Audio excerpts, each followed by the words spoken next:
Good morning. I'm Steve Gross, Director of Economic Development for Orange County, and on behalf of Orange County government, our County Executive, Steve Newhouse, our Chairwoman of our Orange County Legislature, Katie Benelli, and the partners in the Orange County Economic Development team, it's my pleasure to welcome you to the third annual Orange County Government Economic Summit, creating new opportunities for the next generation and empowering Orange County for the careers and jobs of today and tomorrow. Thank you. We have a very informative program prepared for you today. But before we begin, I'd like to introduce our Orange County Sheriff, Paul Arteta, to lead us in the pledge to the flag. Sheriff Arteta, please come forward.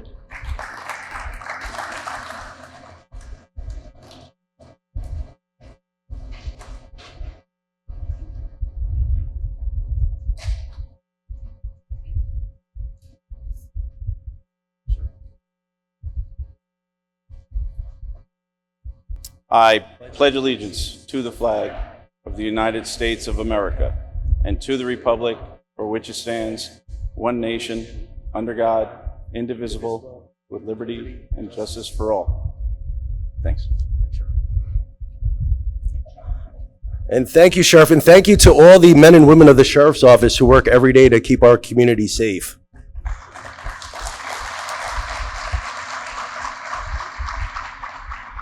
We have a fantastic, great morning planned for you, and what fantastic weather we have outside today. We have a terrific venue. Let's have a big round of applause as we give a very special thank you to Mount St. Mary College for hosting us this morning in the great city of Newburgh. Orange County held its first economic summit in 2022 to bring the community together to discuss topics related to our county's economy. Our first economic summit focused on the importance of infrastructure and resources and its critical role in creating and sustaining economic prosperity. We spoke of many topics, from energy, utilities, transportation, water, wastewater, and infrastructure. Enhancing our infrastructure continues to be a key priority for county government, with water and wastewater being a major priority. In fact, the county is exploring its future water source and water distribution options with municipalities, and plans are in the works to expand wastewater capacity in the southern part of our county. Our collective work on this very important topic continues, as building our infrastructure is critically important if we are to remain competitive. Last year's summit was a huge success, showcasing our county's incredible growth in the tourism, hospitality, and film sectors, which continue to grow and expand. This industry is thriving with new investment and new opportunities for job creation and entrepreneurship, and all while enhancing the overall quality of life for our county. Look for additional new attractions at Legoland New York coming soon, an aerial adventure park, and plans are still in progress for a dinosaur kids attraction in the Montgomery area. Tourism has become a major cornerstone of our region's success, fueling growth in various sectors, from hospitality and retail to entertainment and the arts. In fact, according to Oxford Economics, Orange County's tourism industry generates over $1 billion annually. Additionally, we are becoming well known by producers and film site selectors with sound stages and production facilities across the county. Productions like Pretty Little Liars, Poker Face, and the Academy Award-winning The Whale were filmed right here in the city of Newburgh. And we have several productions currently underway by Netflix and Paramount Studios with major talent in our county. Furthermore, the online streaming service Red Coral Universe will be locating its headquarters in the Middletown area with an exciting adaptive reuse project. Stay tuned for more information about this exciting project coming soon. Thank you all for taking the time out of your busy schedules as we all come together today for the third annual Orange County Economic Summit to focus on the very important topic of building the workforce of today and creating new opportunities for the next generation. We have an informative day planned, but I want to first again thank Mount St. Mary College for hosting us here today. At this time, I'd like to introduce my friend and colleague, the Executive Director of the Orange County IDA and Board Member and Trustee of Mount St. Mary College, William Fioravante, to introduce you to Mount St. Mary College's new president. Bill? Thank you. Good morning, everyone. Good morning, and thanks for being here. I am Bill Fioravanti, CEO of the Orange County IDA. I am also a proud member of the Board of Trustees for Mount St. Mary College. And I'm also very proud and honored to have co-chaired the search committee for the next president, our current president of Mount St. Mary. And I think, as you'll see in a moment when you hear from him, and even more so if and when you meet him, we did a pretty damn good job. So I'm proud of that. But let me just give you a little of his background. Dr. Robert Gervasi has more than 3 decades of experience in higher education administration, including 14 years as college president.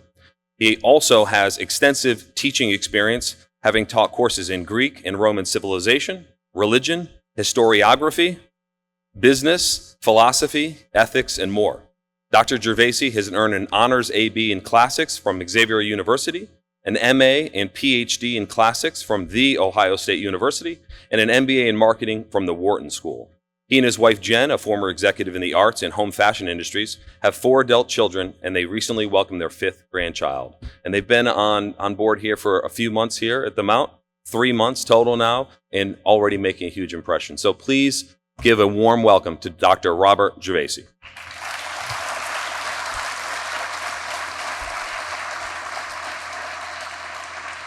Thank you very much, Bill. I think he got the bio that my mother wrote. But really appreciate the warm welcome. Bill, as he mentioned, was co-chair of the search committee, and I want to congratulate him on his good judgment. No. It's really wonderful to be here. My wife Jen and I have already met many of you, and we look forward to meeting more of you in the weeks and months and years to come. Orange County is a wonderful place to live, work, and play, and we're doing all of those things. What made it for sure that we were going to come was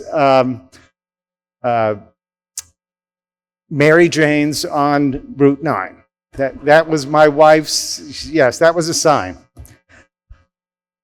I want to just say briefly how much Mount St. Mary College is committed to you as employers in Orange County. We are committed to workforce development. In fact, this literally, just a few minutes ago, is hot off the presses, partnering with employers. And I'm hoping that by the time you leave here, there'll be some of these on the tables for you to take with you.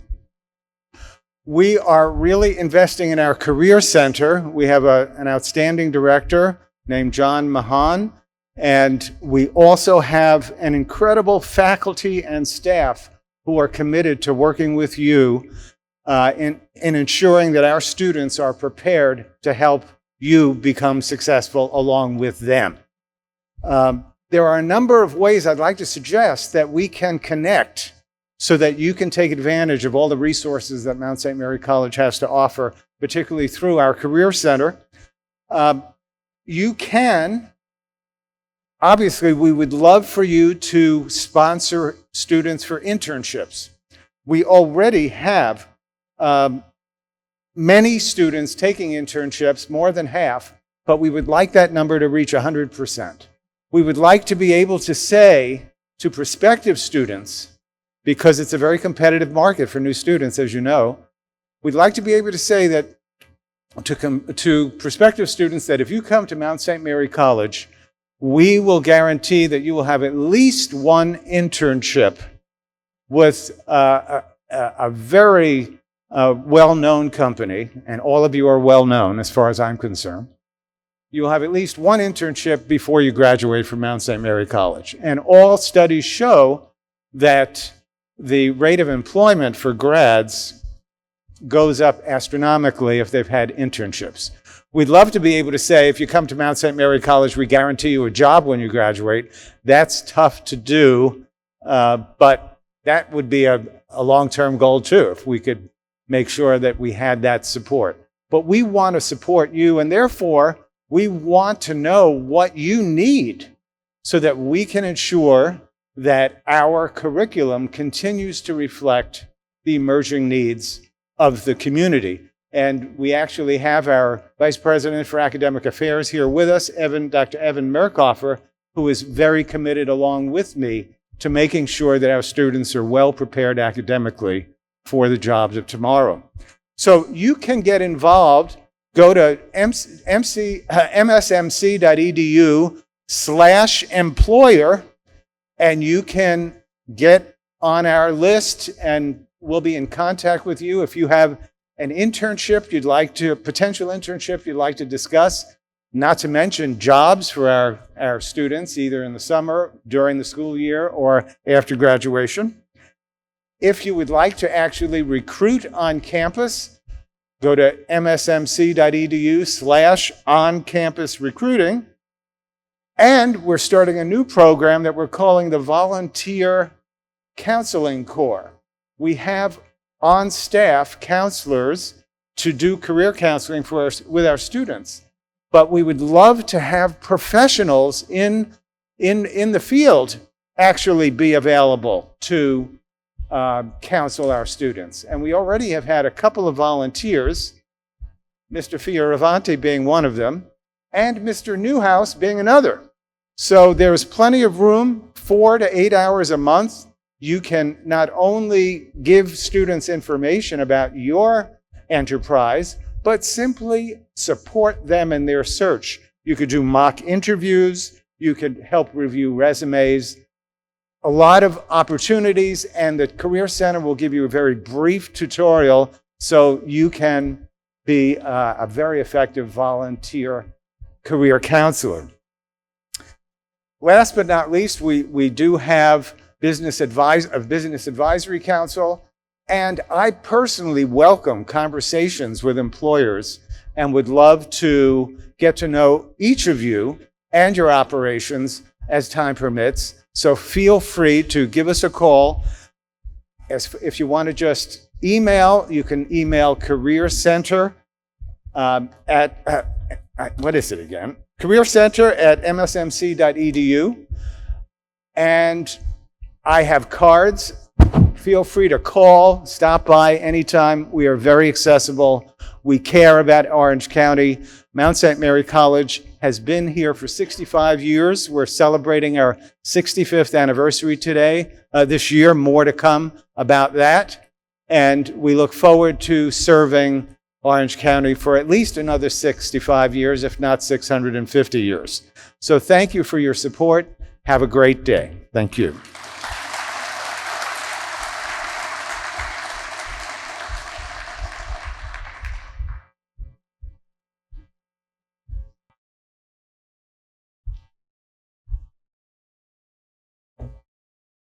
Let's hear it for Dr. Gervasi.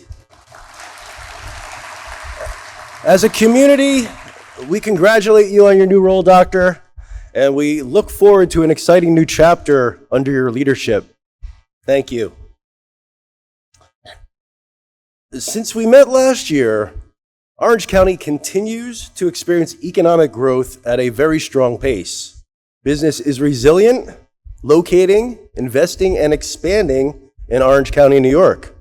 Less than an hour to New York City, our proximity to major markets by highway, air, rail, and river has given us fantastically great opportunities. As they say, the proof is in the numbers. County sales tax revenues, a major indicator of commercial activity, continues to grow from $355 million in 2021 to $391 million in 2023.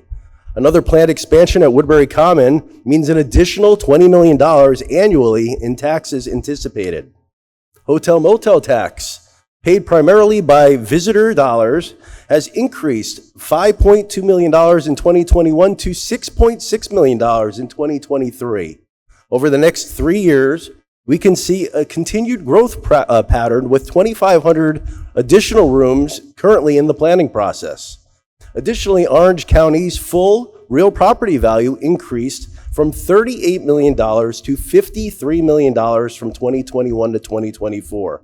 While the value increased, the real property tax rate has decreased the past 4 years straight, from 3.6% in 2021 to 2.3% in 2024. Ladies and gentlemen, that's a county property tax cut 4 years straight in a row.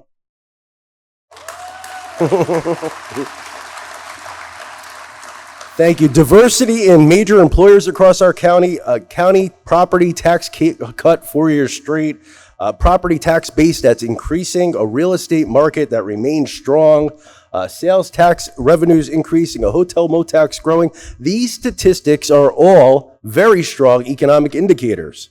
And at the same time, our phones continue to ring with site selectors and developers looking to bring innovative and unique new opportunities to our county. The future is here now, and it is bringing jobs and career opportunities in advanced manufacturing, agriculture, food and beverage production, offshore wind, engineering, industrial mechanics, steel fabrication, cannabis, clean power generation, medicine, education, energy supply distribution, and many, many other career fields. Orange County's economic outlook continues to remain optimistic, healthy, and positive. Thanks to our strong county leadership and our county executive and legislature, our firm county finances, strong infrastructure, proximity to major markets, and a fantastic quality of life that is second to none. When it's all said and done, it is our human capital that continues to be our biggest asset, and we need to address the strengths and weaknesses today if we want to make sure our emerging economic sectors have the skilled workforce needed to attract today's and the next generation's jobs. Like many counties across New York State, we are facing new and unique challenges, but that also brings new and unique opportunities for those communities like Orange County that are at the forefront of embracing ever-changing opportunities of business and free enterprise. Orange County, New York continues to be one of the best places in New York to live, work, and raise your family, and we have a short video showcasing the best of our county. Let's play that video.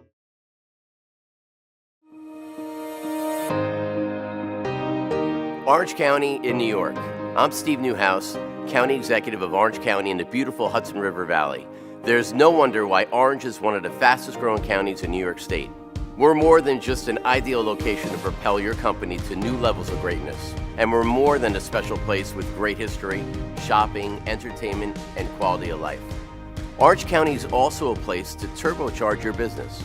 We're a county of strivers and builders who have powered potential into energetic success. Companies of all sizes, from small businesses to global corporations, have made Orange County's culture of possibility. Those companies are growing and flourishing here, and yours can too. Orange County is the place to be. We're just 60 minutes north of New York City. With our 3 interstate highways, an international airport, and a robust rail network, we're a hub for tourism and trade. And we're right in the center of 18% of the nation's population. Orange County has the infrastructure you need to succeed. Shovel-ready land is available, as are industrial, commercial, and office properties. Plus, our manufacturing and distribution networks are at your service.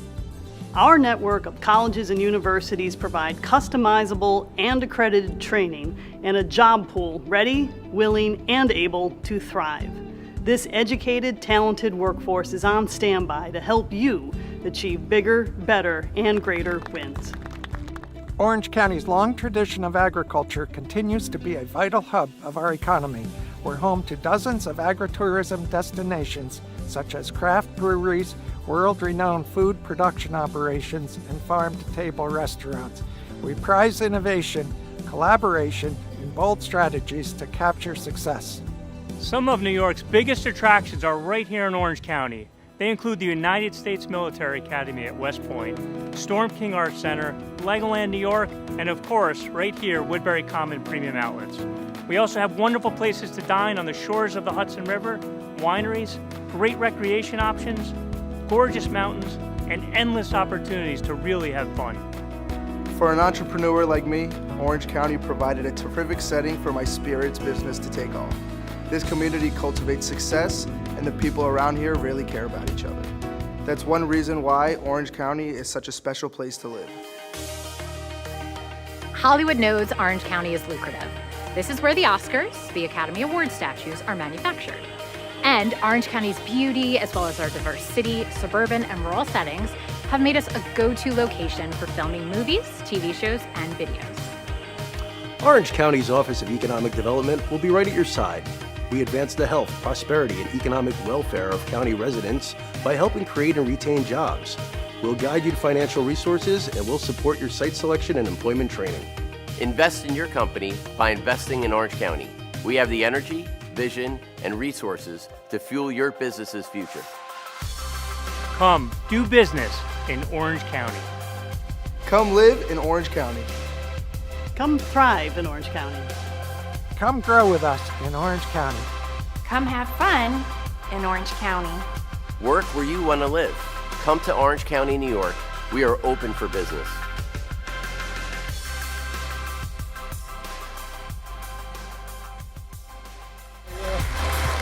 All right, there you have it, everybody.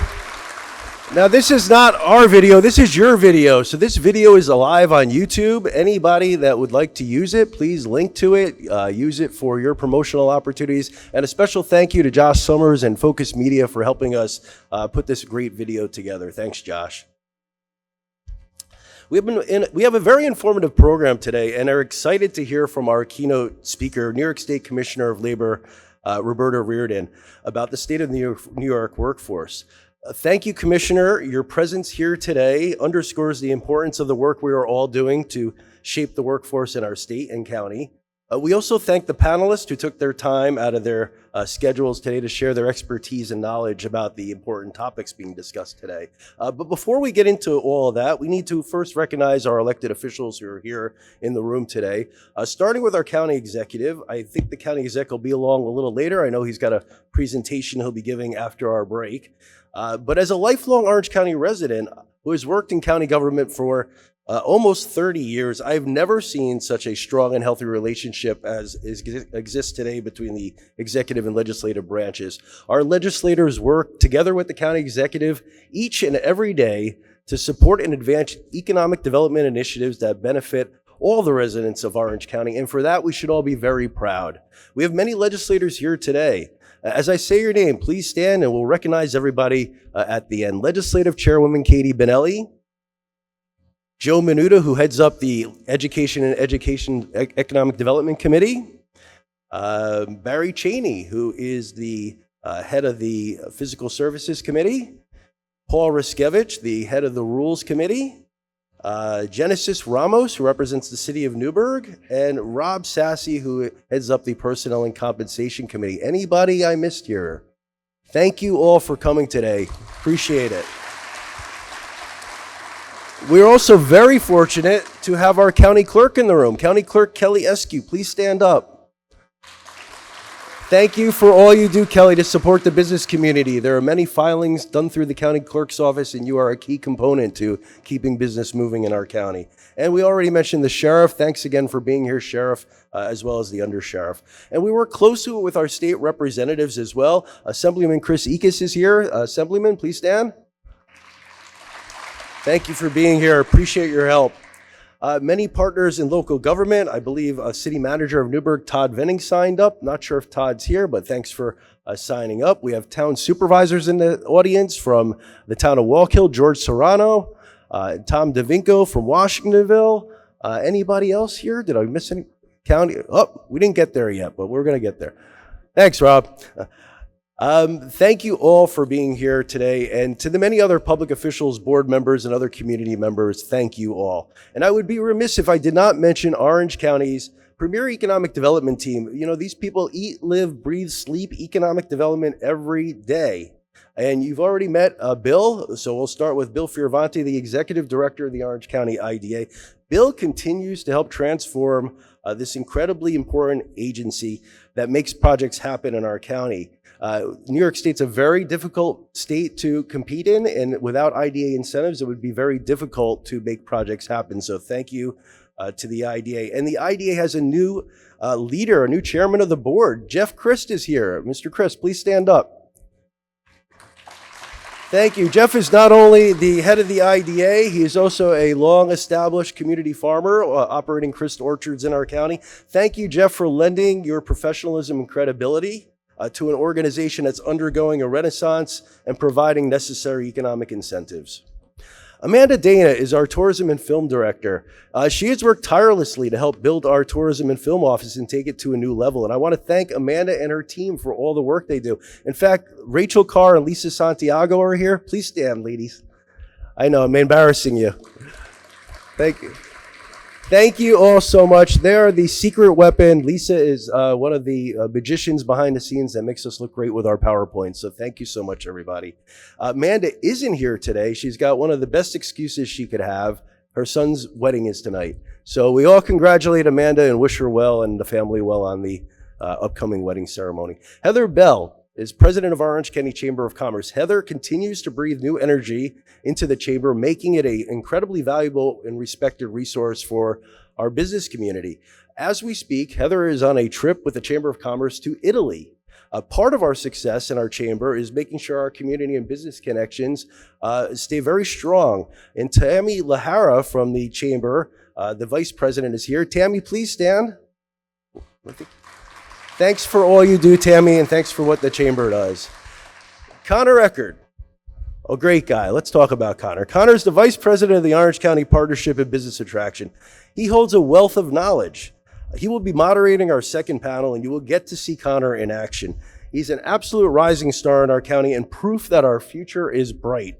I look forward to seeing how Connor helps to shape Orange County's future as a leader. Thanks, Connor. And last but not least by far, Maureen Hallahan is the president and CEO of the Orange County Partnership, and she is the visionary behind one of the strongest economic development organizations in the state of New York. During her almost 24 years as CEO of the partnership, Orange County has gained 300 major attractions that brought in more than 10,000 new jobs to our county. These developments have generated billions of dollars in capital investment and employed thousands of construction jobs. In addition, another 300 companies that were already located in Orange County expanded their operations during her tenure at the partnership, creating more than 8,000 jobs. Many people have a job and a career, and they have no idea it's all because of Maureen Hallahan's hard work and dedication to economic development. Maureen, please come up and introduce our keynote.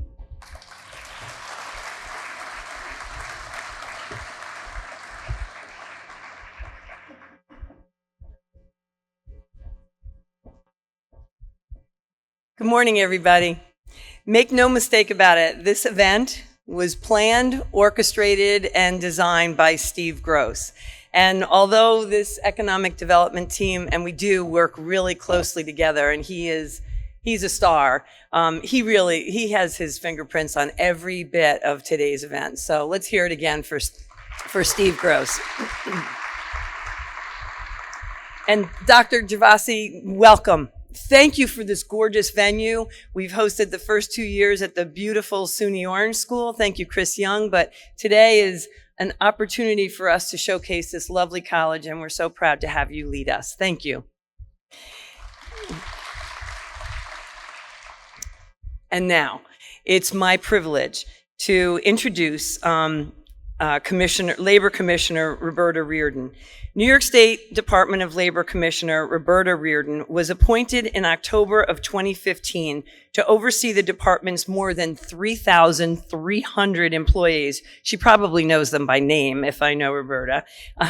On June 15th, 2016, Commissioner Reardon was unanimously confirmed by the New York State Senate to lead the Department of Labor. But listen to this. Previously, Commissioner Reardon served as president of the American Federation of Television and Radio Artists, that's AFTRA, from 2007 to 2012. She was the founding co-president of the Screen Actors Guild, AFTRA, a 165,000 member union for the entertainment industry when the Screen Actors Guild merged with AFTRA in 2012. After stepping down from that position in late 2013, Commissioner Reardon consulted for the AFL-CIO as Special Liaison for Common Sense Economics. She also taught in the Cornell Cooney Labor Relations Certificate Program. Commissioner Reardon is a former member of the Board of Trustees for the AFTA Health and Retirement Fund, as well as the New York City Labor Council. She's been honored with the Jewish Labor Committee's 2009 Human Rights Award, as well as the New York City Central Labor Council's 2012 Award for Service to the Labor Movement, and was a recipient of the Cornell ILR School Union Leadership Institute's 2017 Changemaker Award. You never stop.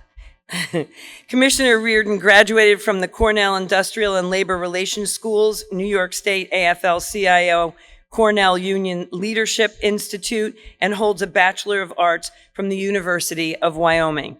She is a Worker Institute Fellow at Cornell University and sits on the Board of Trustees for the Actors Fund of America. Please, let's give our commissioner a very warm Orange County welcome.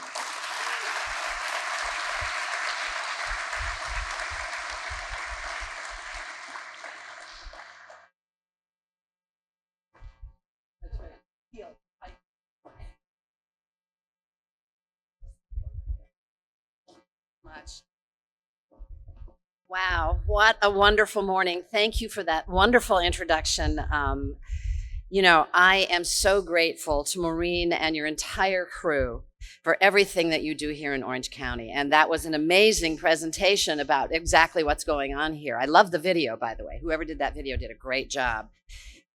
We drove in last night. It was dark. And as we came around the mountain, we came from the city. Did anybody see the full moon last night?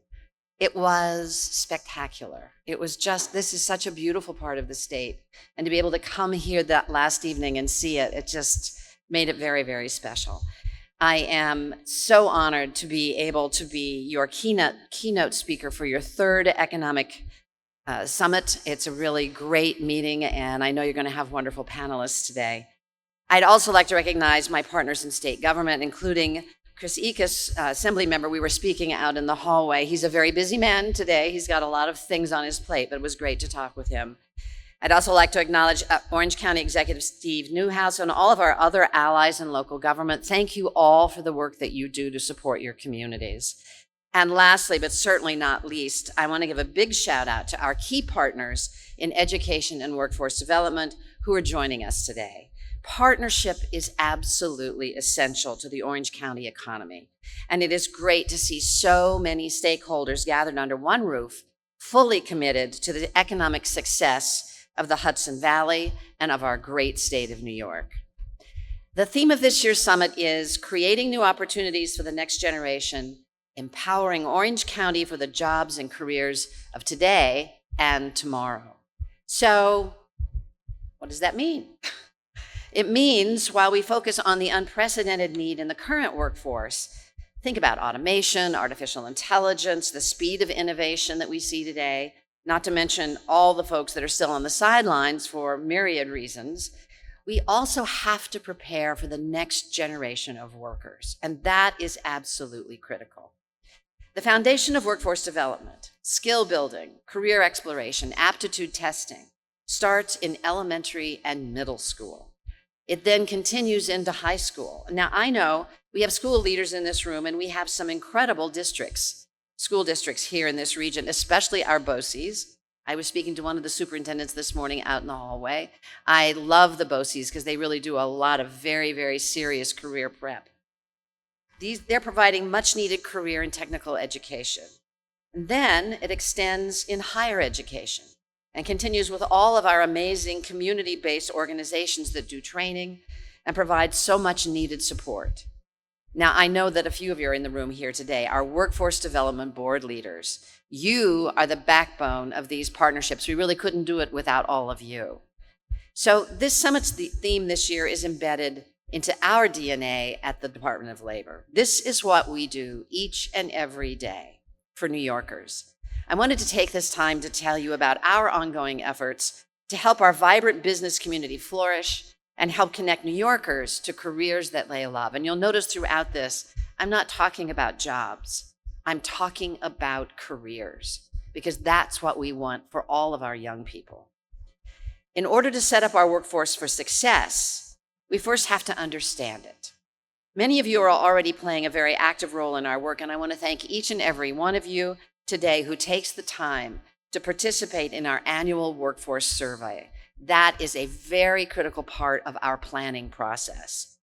As a data-driven agency, your feedback helps us focus our programming within Orange County and across New York State. You help us prepare the workforce with much needed skills because you tell us what those skills are. In our most recent survey, 70% of businesses here in the Hudson Valley reported that attracting new workers was their top challenge. Other reported hurdles included the quality of available workforce and training current staff, because that's also a problem. We know that professional skills, and that's what we used to call soft skills, but that's not a very definitive term, professional skills are lacking at unprecedented levels. We need our workers to have a solid footing in communication, self-motivation, problem solving, and teamwork. We need to understand and meet the current and future needs of our diverse business community. And it's a delicate balance, but we are able to successfully navigate it thanks in part to strong partnerships like we have here. First, everyone needs to embrace that this is an era of lifelong learning. Gone are the days where you can learn a few skills, get one degree, and keep doing the same thing day in and day out. Our economy is constantly and rapidly evolving. So it's essential that our workforce is doing the same. They have to continuously learn and upskill in order to support the growth. It's the only way we will maintain our economic momentum, because we have to stay competitive in the global market, and they are all doing this. The Department of Labor has been utilizing innovative technology as part of our strategic efforts to cultivate the skill sets of our workforce. So our partnerships with Coursera. We have a partnership with Coursera. It's an online learning hub. New Yorkers can tap into thousands, literally thousands of online learning programs at no cost to them to hone their professional skills and technical skills across many high-growth industries like IT, healthcare, and business. Many of these programs are pathways to certifications that can help them and their employers thrive. Again, upskilling is vital to maintaining these jobs. Another piece of great feedback from our survey is that there is a lack of digital literacy in job candidates. And it's kind of surprising when you think about it. We all have cell phones. These are like little tiny computers in our hands, right? But cell phones are not giving you the kind of digital skills that you need in the workplace. You need keyboarding, you need Microsoft Office skills, and people need to learn those before they go to apply for a job. You know, basic digital skills are not a luxury. They're an essential piece of working in today's workforce. Under our digital literacy initiative, New Yorkers can now grow their computer skills in areas sought after by businesses right here in our career centers. You can go into our career center for free, sit down, have your skills overseen by one of our workers in the center. They can figure out where you're lacking, where you're strong, and then they will recommend programs. And in our career centers, you can do that training for free right there on our computers. And that is for everybody in the county. You don't have to be on unemployment. You don't have to have been sent there by somebody. You can walk in and use those computers and get that kind of training, and it is absolutely free to everybody. Please tell your colleagues, because that's one of the things we know is missing. Visit any of those centers. We have lots of no-cost trainings available in basic computer skills and many other programs as well. This isn't the only digital divide in New York State that we're addressing. Artificial intelligence has arrived. It's not something that's going to come in the future. We're using it right now. If you drove here using maps on your phone, that's artificial intelligence. It's in everyday life, and it's only going to grow. It's here to stay. And AI is already playing a very important role in our economy, which is why Governor Hochul is embracing it through Empire AI. That's a first-of-its-kind consortium to secure New York's place at the forefront of the AI evolution. She wants us to be the global leader in AI research and development.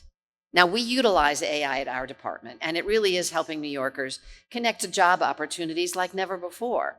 Our virtual career center uses AI to match a job seeker's skills and experience with open job opportunities. This free platform caters the experience of each customer's needs and allows the users to browse hundreds of thousands of job postings in seconds. They can upload their resumes, they can explore job training opportunities to take their career to the next level, and they can do it all on their own computer. They don't have to come down to the Career Center and talk to a career counselor to do that. This is in addition to our 100 career centers that are found across the state, which served more than 1 million customers last year, and that's a record. This includes our Middletown and Newburgh locations right here in Orange County. We also host virtual career fairs all the time, which continue to be a major asset for businesses looking for staff. One of the takeaways we gained from the pandemic was that we reach New Yorkers where they are. And today, where they are is online.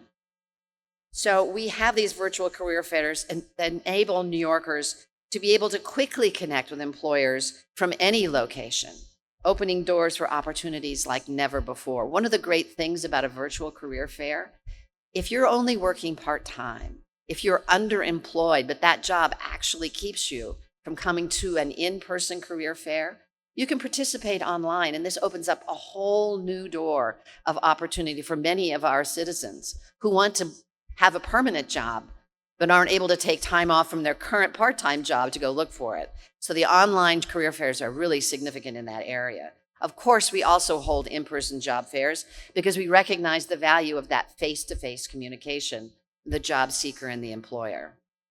Our efforts are highly customizable, whether a business is starting, expanding, or seasonal. Take Legoland, one of my favorite examples. Not only do we help with job fairs and direct recruitment every year, when they first opened, we leveraged expertise and best hiring practices from other theme parks and resorts across the state to help Legoland get that first opening going. And by the way, congratulations to Legoland. They found their new model builder who will use their expertise and creativity to shape the millions of Lego bricks at that popular attraction. And if you haven't been there yet, please go. It is really an exciting, exciting theme park. So tourism is huge in this region. Just this week, we hosted an I Love New York virtual job fair that brought in 800 job seekers. The governor is also committed to supporting tourism in Orange County. Just yesterday, she announced the completion of a scoping report for a stretch of State Route 17 that runs through Orange and Sullivan counties, a very important corridor. The governor said the goal is to modernize that highway to enhance safety and promote tourism. And it also means more jobs right here in Orange County. New innovations continue to help us expose New Yorkers of all ages to new opportunities. Our virtual reality headsets are helping us showcase a variety of fields like farming, healthcare, automotive, advanced manufacturing, and more. This immersive experience enables job seekers to get an up-close feeling of what it is like to work in those fields. And I don't know if any of you have ever used VR headsets. They're incredible. They're actually deeply immersive. So you actually are in that experience of that kind of work. We've been using VR sets to spark career interest, both through industry-driven trainings and interactive career explorations, but we also use our own content, highlighting New York State-specific businesses and industries that are available across the state. With the expansion of Stewart International Airport, we need a host of workers to support the aviation industry. This is a very large growth industry. Through VR, you can experience what a career in aviation mechanics is like with virtual lessons in aircraft layout and precision instruments. And by the way, being an aircraft mechanic is a great job and high demand, not just here, but across the entire country. VR headsets are a big hit, especially, of course, among our younger workers, because they get to actually see themselves in careers they normally might not have even have known about, let alone thought it would be something they could do. We've also been using VR to help spark career interest in other fields, including agriculture and the very in-demand trucking industry, which is a vital resource for the warehouse sector here in Orange County. Using innovation is not totally limited to tech. It can support lots of other businesses as well. And on the trucking industry, we now have 4 virtual simulators for driving large trucks, one in Albany, one coming to New York City, one in Utica, and one in Buffalo. But we also have a good connection with the New York Trucking Association, and they have a mobile simulator on a truck that they can drive around. So if you're interested in having them come to you, let us know, because it's a great way to introduce people to that line of work, and it's very much in demand. I cannot emphasize enough the importance of ensuring that we engage our youth early when it comes to career exploration. Because frankly, if we wait till the time they're graduating from high school, it really is too late. They need to think about it when they're in that really juicy period of 10 through 15, when the world is right in front of them and they're open to all of these experiences. We want to have them think about it so we can help guide them on that career path and they can make good choices. To that end, we worked very closely with the State Education Department to launch our Teacher Ambassador program that passed last year. This is a 4-week training summer program. It's for teachers, librarians, counselors in grades 6 through 12. We hire these educators from across the state. They actually work at the Department of Labor for a month in the summer. And we have actually educators here in this region. I think we have 6 educators who've gone through the program here in this county.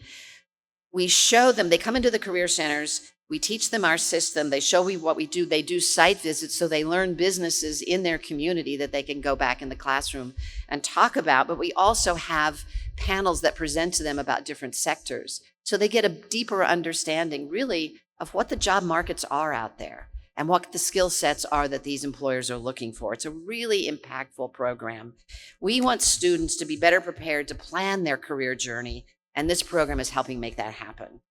So I'm happy to report that through our teacher ambassadors this year alone, we have an annual reach of more than 10,000 students, and that's only going to grow. In the last 2 years, we've had 85 ambassadors, as I said, 6 from this region, and these numbers and the impact will begin to grow exponentially year over year. Think of the impact on the young people in your school systems. Young New Yorkers also gain exposure to careers and our economy through their first jobs. Think about what your first job was like and how it informed your thinking about what you might want to do.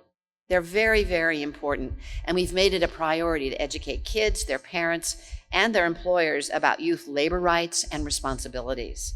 If a youth has a negative experience on their first job, it can actually negatively impact their perspective on future employment, and we don't want that. I urge every employer here, take our Protect Youth Workers pledge, because these young New Yorkers are the inheritors of our economy. Our future is in their hands. Please visit the Child Labor Law Hub on our website to learn more about how to protect young New Yorkers in our workforce. And I also urge you, spread the word about this resource in our Orange County business community. Again, education continues to be one of our strongest allies in workforce development. I know we have many of our partners here in the room, including SUNY Orange President Dr. Christine Young. It was great to see you again this morning. She's a great friend of our agency. And the stakeholders of this region really understand the importance of aligning business needs with education. So important. And it's my hope that your work in this space will inspire others in the region to follow suit. And while 2- and 4-year degrees are a very important part of this effort, we all recognize in this day and age, they're not the only pathway to family-sustaining careers. Quality training comes in so many forms, and we embrace all of them to help lift New Yorkers to be active players in their communities and in our economy. Registered apprenticeships continue to be a very successful model for so many New Yorkers, truly another form of higher education. And it is one that we continue to venerate and expand. Now, anybody who's ever talked to me knows that registered apprenticeship is my favorite form of education. And it's also the governor is a great fan because we know that it works. Apprentices have a job from day one. They're earning a paycheck.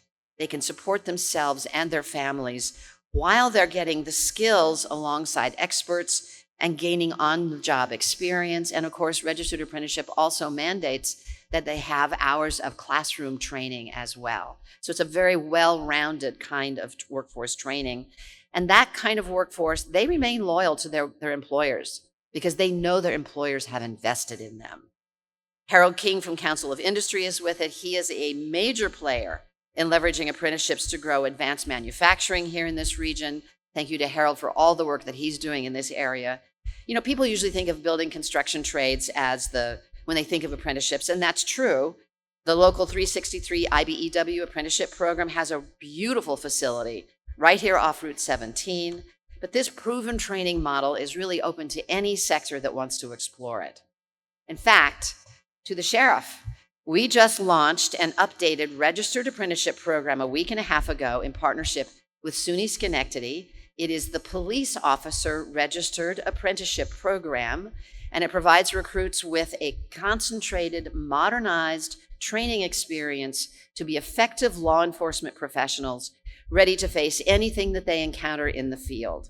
So this was a 30-year-old training outline that had become stale. And SUNY Schenectady and the local police departments came to us and said, we need to modernize it because we want to use it. So we worked together with SUNY Schenectady and with our apprenticeship program and with the 2 police departments to modernize and upgrade this training facility. And it is a great outline. And one of the best things is this outline can be customized to the needs of your community. So if you're interested, come talk to us. We'd love to have one here in Orange County. It is a great way to open that door of opportunity to more people who want to be in law enforcement, but maybe don't know the pathway in, may not have the degree requirement that you may have. It opens the door. They were so thankful for it. They have 7 new recruits, and they know they're going to have more every year. It is a great way to build out a much needed part of law enforcement. This program is also playing an active role in the state's leadership in clean energy, and you know that's being done right here in Orange County. The governor committed $45 million for the apprenticeship and pre-apprenticeship clean energy training initiative. This is designed to expand the capacity of labor organizations to offer training as a pathway to clean energy careers. That's also the $4 million investment that was just announced for an offshore and onshore wind safety training center. That's right here in Orange County, and that's another example of training for the jobs of today and for tomorrow. The Department of Labor's Office of Just Energy Transition continues to engage higher education, training providers, organized labor, and clean energy companies to learn more about their workforce needs. We want to identify the skills that clean energy businesses need because we are guiding New Yorkers to that training that they are going to require. Apprenticeship is adaptable to just about any profession, so if this is something of interest to businesses in your community, send them our way. We are so committed to this, we are building out a team of apprenticeship navigators to come to you. We've heard from businesses that understanding how to get into the apprenticeship part of the world is difficult.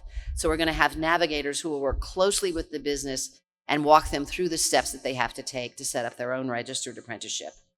We'll partner with any organization. We'll make sure that you're partnering with organizations that have done it before, so you can talk to them about what kind of struggles they had, and any kind of suggestions you have on how to eliminate hurdles. Please come and talk to us. Supporting our workers is not just about workforce development. There are several other layers to this issue. And as the first mother and grandmother elected to the highest office in the state, Governor Hochul personally understands the importance of child care accessibility for working families.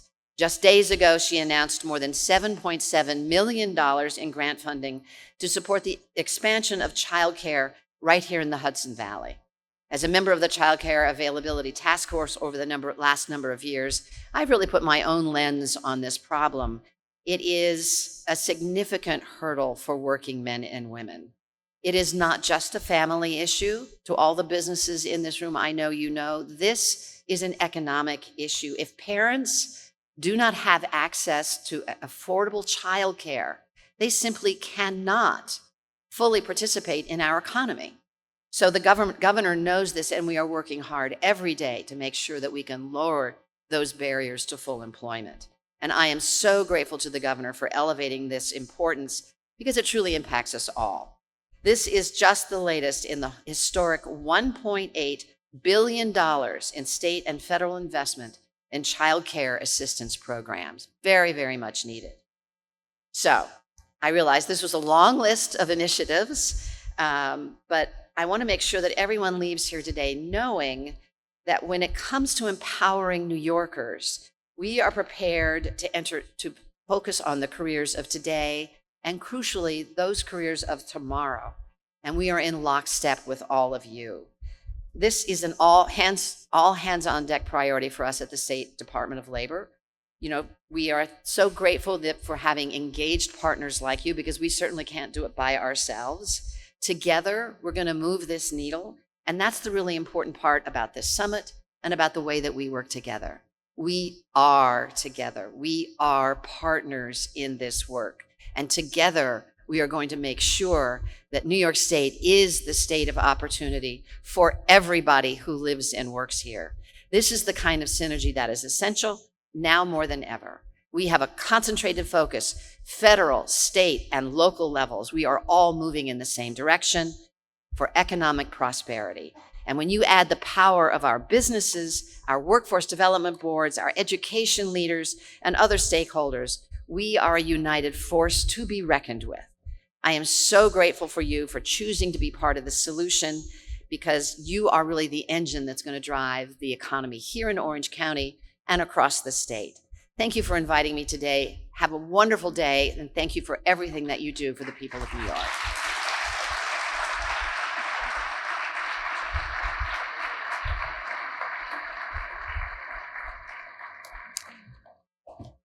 Commissioner, that was an incredible presentation. Thank you so much. We have a little gift for you, showcasing some of the best of Orange County, thanks to our tourism department.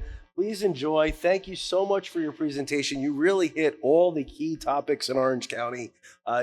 We're on the map. You proved it to us. You are. And thank you very much. You did a wonderful job. Thank you, thank you, thank you. Thank you. Have a great day.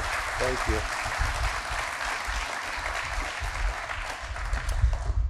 And one last thing, you know, the commissioner obviously has an incredible staff, and I just wanted to have a big thank you for the Department of Labor staff who helped also make this happen today, particularly Barbara Gaffuri, Molly Streb, Johnny Nelson, Chris White, and Rachel Adler. Thank you for all you did for making today happen.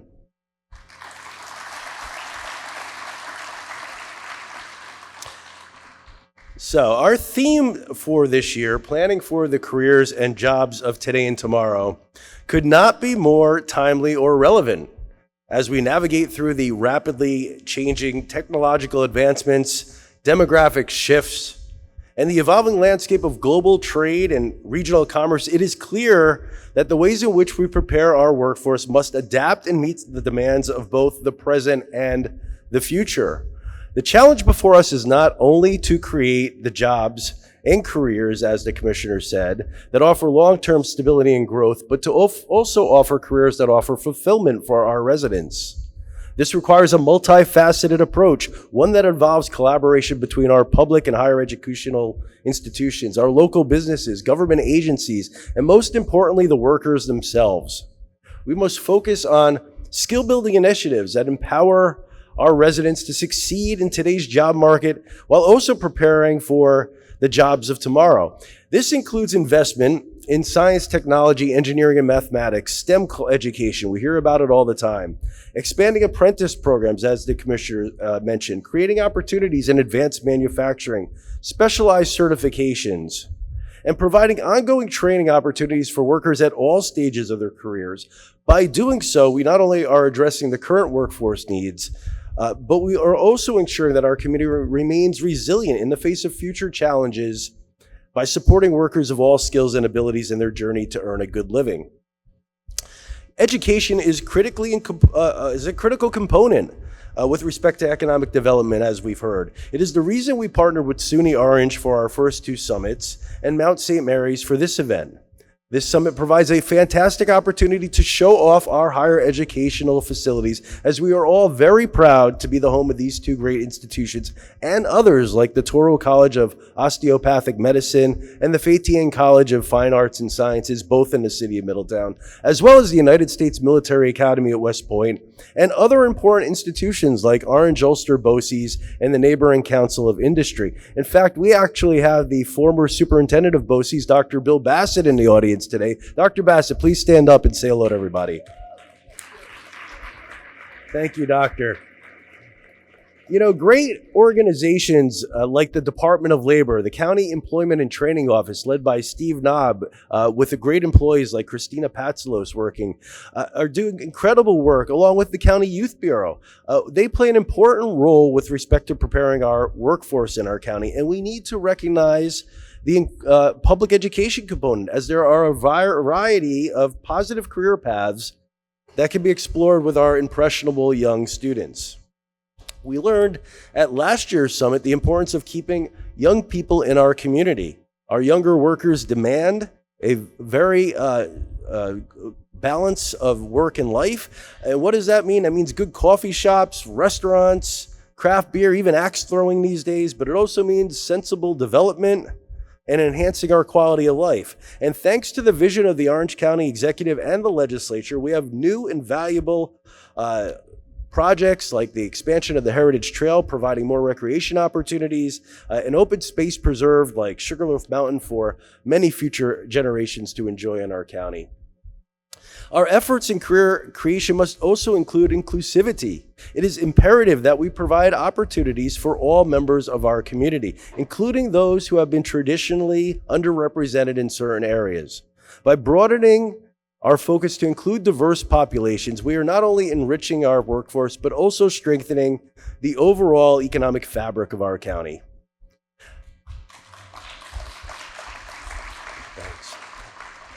We are at a unique time in our history, and there are many unique opportunities presenting every day. We are at the beginning stages of a second technology renaissance with clean energy, information technology, and advanced manufacturing, creating new prospects for those who are ready to grab the ring. Federal and state funding programs are creating new incredible opportunities. In fact, just this week, $4 million in federal funding was announced to build a global wind organization onshore and offshore wind safety training facility right here in Orange County to train individuals for careers in clean energy. Thank you. This is a development sector for which we feel there is much opportunity, given our ports within an hour to open water, our vast freight rail network, and proximity to those major markets. Stay tuned, News at 11. And one of the most exciting aspects about today's summit is the chance to hear from the business people, educators, leaders, and innovators who are already making a difference in our community. I encourage everybody here to think critically about how we can collectively shape our county to be more prosperous in the future by working together. Now let's dive in, everybody. There are 3 panels today. We're going to start our first panel momentarily. And then when the first panel ends, we'll take a quick 10-minute break before starting the second session around 11:15. We have a very busy, tight program scheduled today, so unfortunately, we won't have time for questions from the podium. However, if you do have any questions for myself or panel member, please feel free to email us, call us, grab us after. We'll get that information to the appropriate member. So let's see. Here we are. Okay, so we're going to move forward right into the first panel. At this point, it's my pleasure to introduce our chairwoman of our county legislature. I have had the pleasure of working with Legislative Chairwoman Katie Benelli for almost 30 years. First meeting Katie when I worked for County Executive Joe Rampy, and she was a town supervisor in the town of Blooming Grove. Katie is a caring and dedicated public servant who has presided over one of the most successful county legislatures in our recent history, working together with the county executive and the legislature to cut taxes and expand our county services. Katie was elected to the county legislature as chairwoman in 2021. She previously served as majority leader and chairwoman of almost every statutory committee during her more than 14 years as a county legislator. Most importantly, Katie is married to Joe, and she is a very proud mother and grandmother. To introduce your first panel, ladies and gentlemen, Orange County Legislature Chairwoman Katie Benelli. Thanks, Katie.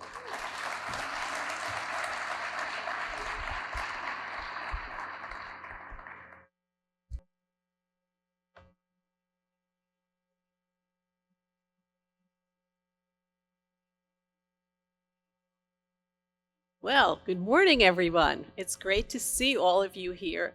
I have to tell you that each and every year, this gets better and better. When Steve became the Director of Economic Development, he had said that this was one of the things that he always wanted to try to do. Well, he did it. And not only did he do it, he did it successfully. And now we're in our 3rd year. And it is getting bigger and better. And I couldn't be prouder to stand in front of you and thank you for giving him a round of applause, because he is all of our cheerleaders, but I'm his. So thank you so, so much. You know, it's been said that First of all, Commissioner Reardon, I want to thank you so much for joining us. I don't know if she's still in the room with her team. I'm sure she's a very busy lady. But we are so proud to be part of the solution, as she said. We in Orange County pride ourselves in being in the forefront of multitude of topics and issues. So it's great to see everybody here collaborating together, because each and every one of you are stakeholders in this. You're all invested in this in one way or the other. And Steve Gross and his economic team bring us all together. So let's kick off our first panel, which is very fitting because they are going to be talking. We have leaders from this community that are representing all of us that are going to be talking about preparing for our new workforce, the workforce of the future that is going to take us into the future and make it bigger and better for everyone in here in Orange County. So, here we go. After serving in the U.S. Army, Aaron Hopmeyer attended SUNY New Paltz, where he earned a bachelor's degree in secondary education social studies, a master's in special education, and a certificate of advanced studies in educational administration. Aaron attended Columbia University's Teacher College, where he completed a year-long fellowship in educational policy, leadership, and development. He is a graduate from the New York State Future Superintendent's Academy and has worked in the field of education for almost 30 years. Aaron has been the principal of the Pine Bush High School for 19 years and counting. Did you hear that, Mr. Sassy? Aaron has presented at national, state, and local conferences regarding Pine Bush Summer Academy and career and technical education programs. And just on a little personal side note, I've heard a lot of that about that from Legislator Sassy. Next up, we have Kathleen Smith. She is the Director of Career and Technical Education and Adult Education at Orange County BOCES, with 33 years of experience in special education and 4 years in career and technical education. She is motivated to enhance educational programs and foster industry connections, leading initiatives that significantly improve student outcomes and job placement rates. She holds a master's degree in special education from the College of New Rochelle and a master's degree in educational leadership from Long Island University. Kathleen is dedicated to bridging the gap between education and industry, leveraging her ample background to prepare students for successful careers through innovative and strategic leadership. Next up, we have Dr. Jean Leandre, who is the Vice President of Workforce Strategy and Innovation at SUNY Orange, where he supports the SUNY Orange Plus division. We at the Legislative have heard a lot about that from Dr. Young.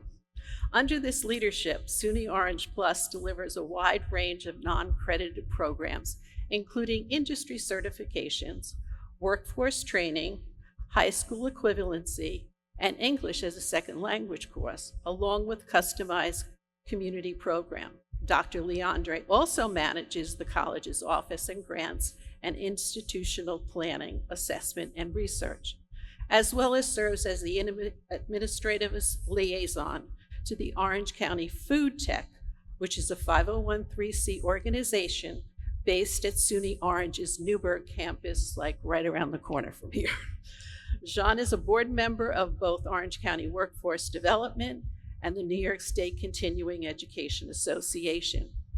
With nearly 2 decades of higher education experience, Dr. Leandre has been instrumental in developing workforce programs for middle school, high school, college, and the New York State Department of Corrections and Community Supervision across both CUNY and SUNY institutions.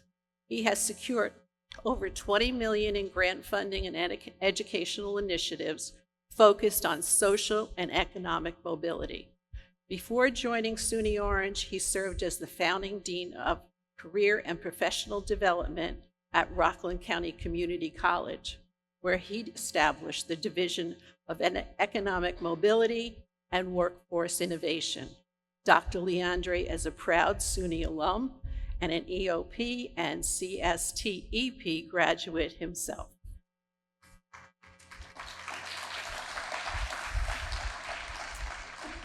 Jeff Grimsall is a business consultant at Manufacturing and Technology Enterprise Center in the Hudson Valley and the Advanced Institute for Manufacturing in the Mohawk Valley, serving the manufacturers' needs in 14 counties of the Manufacturing and Enterprise Partnership Network. Prior to working for the Manufacturing Enterprise Partnership, Jeff was the Executive Director of Workforce Development, Board of Oswego County, and the Director of Office of Business and Community Relations at SUNY Oswego. Additionally, Jeff serves as the Executive Director of 3 not-for-profit organizations and served in law enforcement for 23 years and is a proud graduate of the FBI National Academy.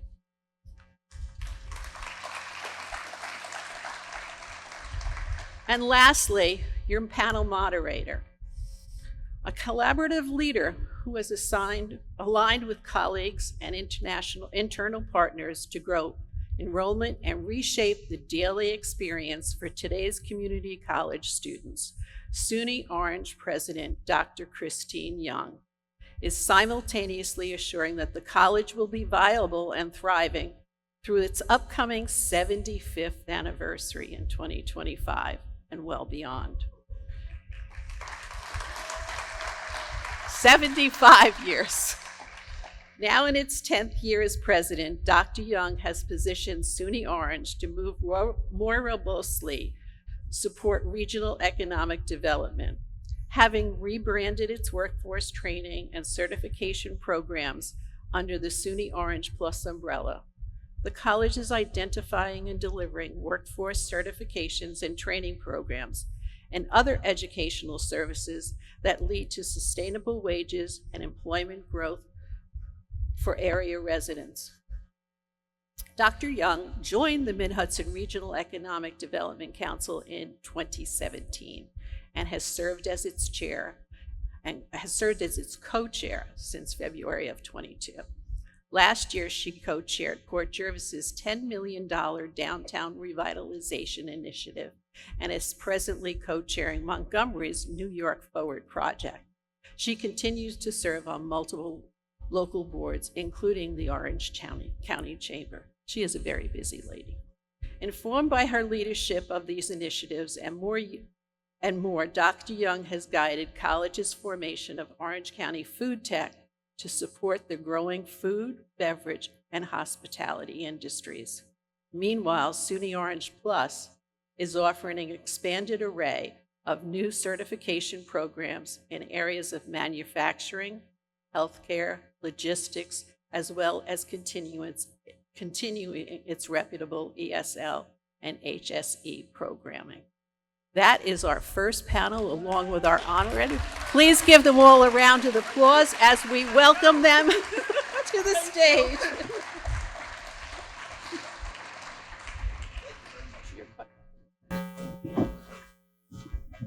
All right, clearly we've got a whale of a panel for you. Steve Gross, thank you for putting this together. Chair Bonelli, thank you for the introduction, and thank you for your support of SUNY Orange. And Dr. Gervaisi, thank you for hosting today. Thank you very, very much. I have the honor of facilitating this conversation. I am inspired by the commissioner's speech as well. So I was thinking of starting, Kathleen, with you, like this notion of like careers that I hear from the commissioner, and thinking about like what the audience might be thinking about as they see particularly young people coming like right out of like that high school demographic. And maybe like setting with like, you know, sometimes like we carry our own impressions forward of like, well, this is what I did in high school. So clearly that's what's happening 30 years later and 50 years later, right? Right. So could you set for us like a level set as we start kids today?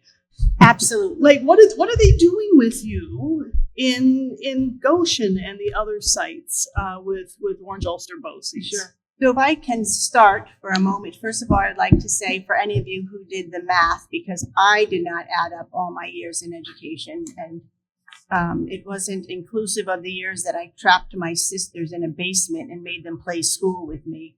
I've had about 37 years, the last 4 of which has been in career and technical education. So it's very important to me, this mission of preparing students for the workforce. But equally as important is that I'm a lifelong Orange County resident. I was born here. I came back after college, raised my family here, and it's something that's very near and dear to my heart because I am a consumer of goods and services. So I am compelled to dedicate time and energy towards creating a strong, viable workforce. So I'm going to ask you by a show of hands, who knows what vocational education is? Excellent. Who knows what career and technical education is? Okay. I'm going to distinguish the difference between them right now. For those of us who graduated from high school, maybe in the 80s or so, the vocational education programs were designed to be more hands-on, more skills-based, and in essence, a preparation of students for the workforce who may not have chosen the college path. In 1990, I want to make sure I have this right, so I have it on my phone. The Carl D. Perkin Vocational and Applied Education Act really took vocational education into a new forum, right? Where we were looking at accountability to educational standards, stronger accountability to educational standards, academic integration of our standards into our instruction at career and technical education. And of course, most importantly, I bet that's going to be the theme word of today, partnerships, right? So partnerships with our industry professionals so that we make sure that we are giving our students a quality education academically and that they have the necessary hands-on skills along with keeping pace with all of the trends in education, or excuse me, all the trends in trade and industry right now. So, am I getting to your question yet, Dr. Young? So. I'm kind of like working around it, all right? So I think what's really important and what's critical for me, for you to understand, is that career and technical education may not be the career and technical education program that you maybe are familiar with or that you thought was happening. While we still have a strong dedication to equipping our students with the manual skills, we also have a very, very, I don't know what word I want to use, but we have great programs for students in cybersecurity. We have aviation programs. We have health care programs, including dental, nurse assistant programs. We have education programs that we're looking to prepare the next generation of teachers. And so I think that what people may have known about vocational education has really changed with a commitment actually by the federal government that has made it inclusive of the partnerships with industry and trade, as well as a commitment to stronger educational opportunities for our students. And as a result, around 38 to 40% of ourselves, 43% of our students pursue post-secondary education, higher education, and some of them go right into the workforce, which means that we had to have our students prepared day one to be a good employee for you.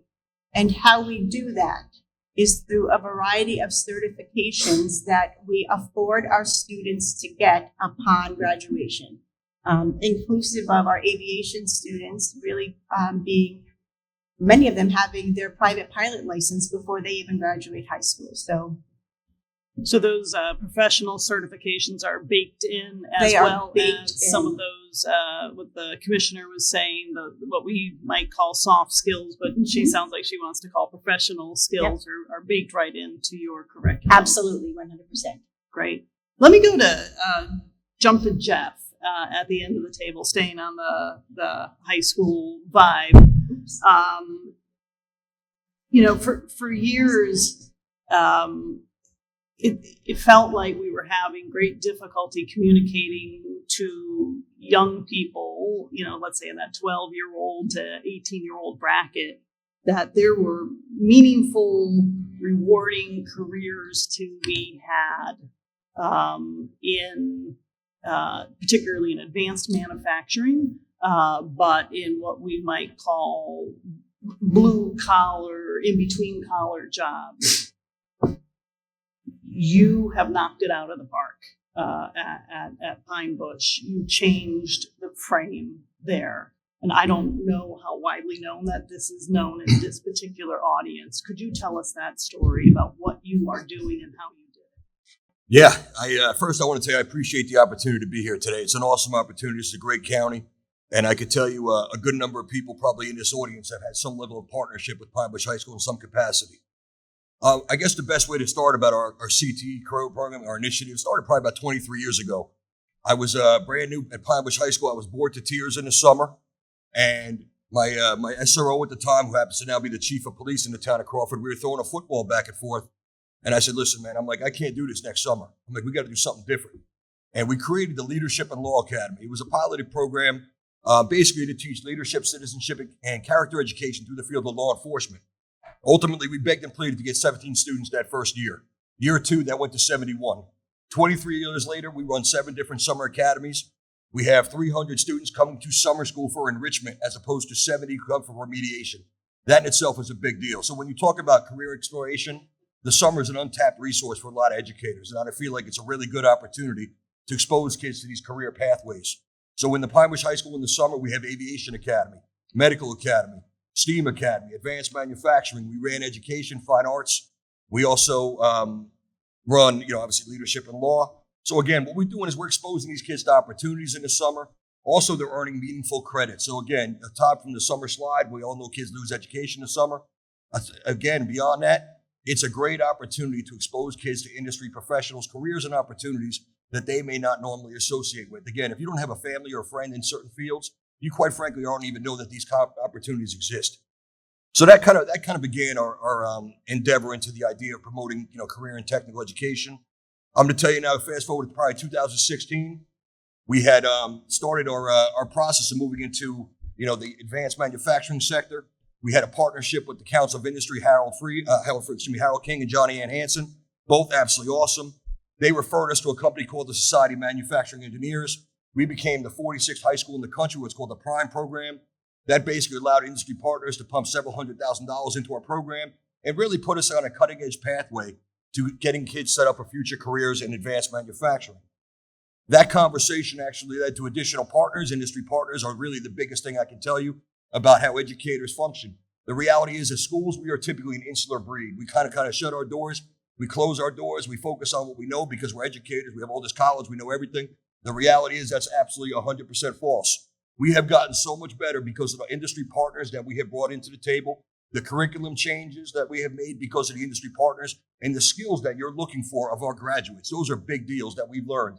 And I will tell you, the more people that we can bring into our program to speak to our kids, County Legislator Sassy is an active participant, Bill Fioravanti, Connor Eckert, I know you have UAP and Gilbert Garing speaking later on. These are all people who have come and spoke to our kids or allowed us to go to them. Aside from industry partners, the idea of externships, our kids going out of the building and actually going into these local businesses, seeing what you has going on. All right. All too often, our kids take the low-hanging fruit. They see the help wanted sign. All right. That doesn't occur in a lot of businesses. We have a good number of kids employed at Pratt Whitney over in Scottstown, at Allendale Machinery Systems. The Council of Industry, like I said, has been a tremendous partner for us. What I will also tell you is, and this was brought up earlier, the idea of earning industry credentials. All right. Recently, I had open house with my parents, and I make it very clear. I say this in all my grade level assemblies. I said it at open house.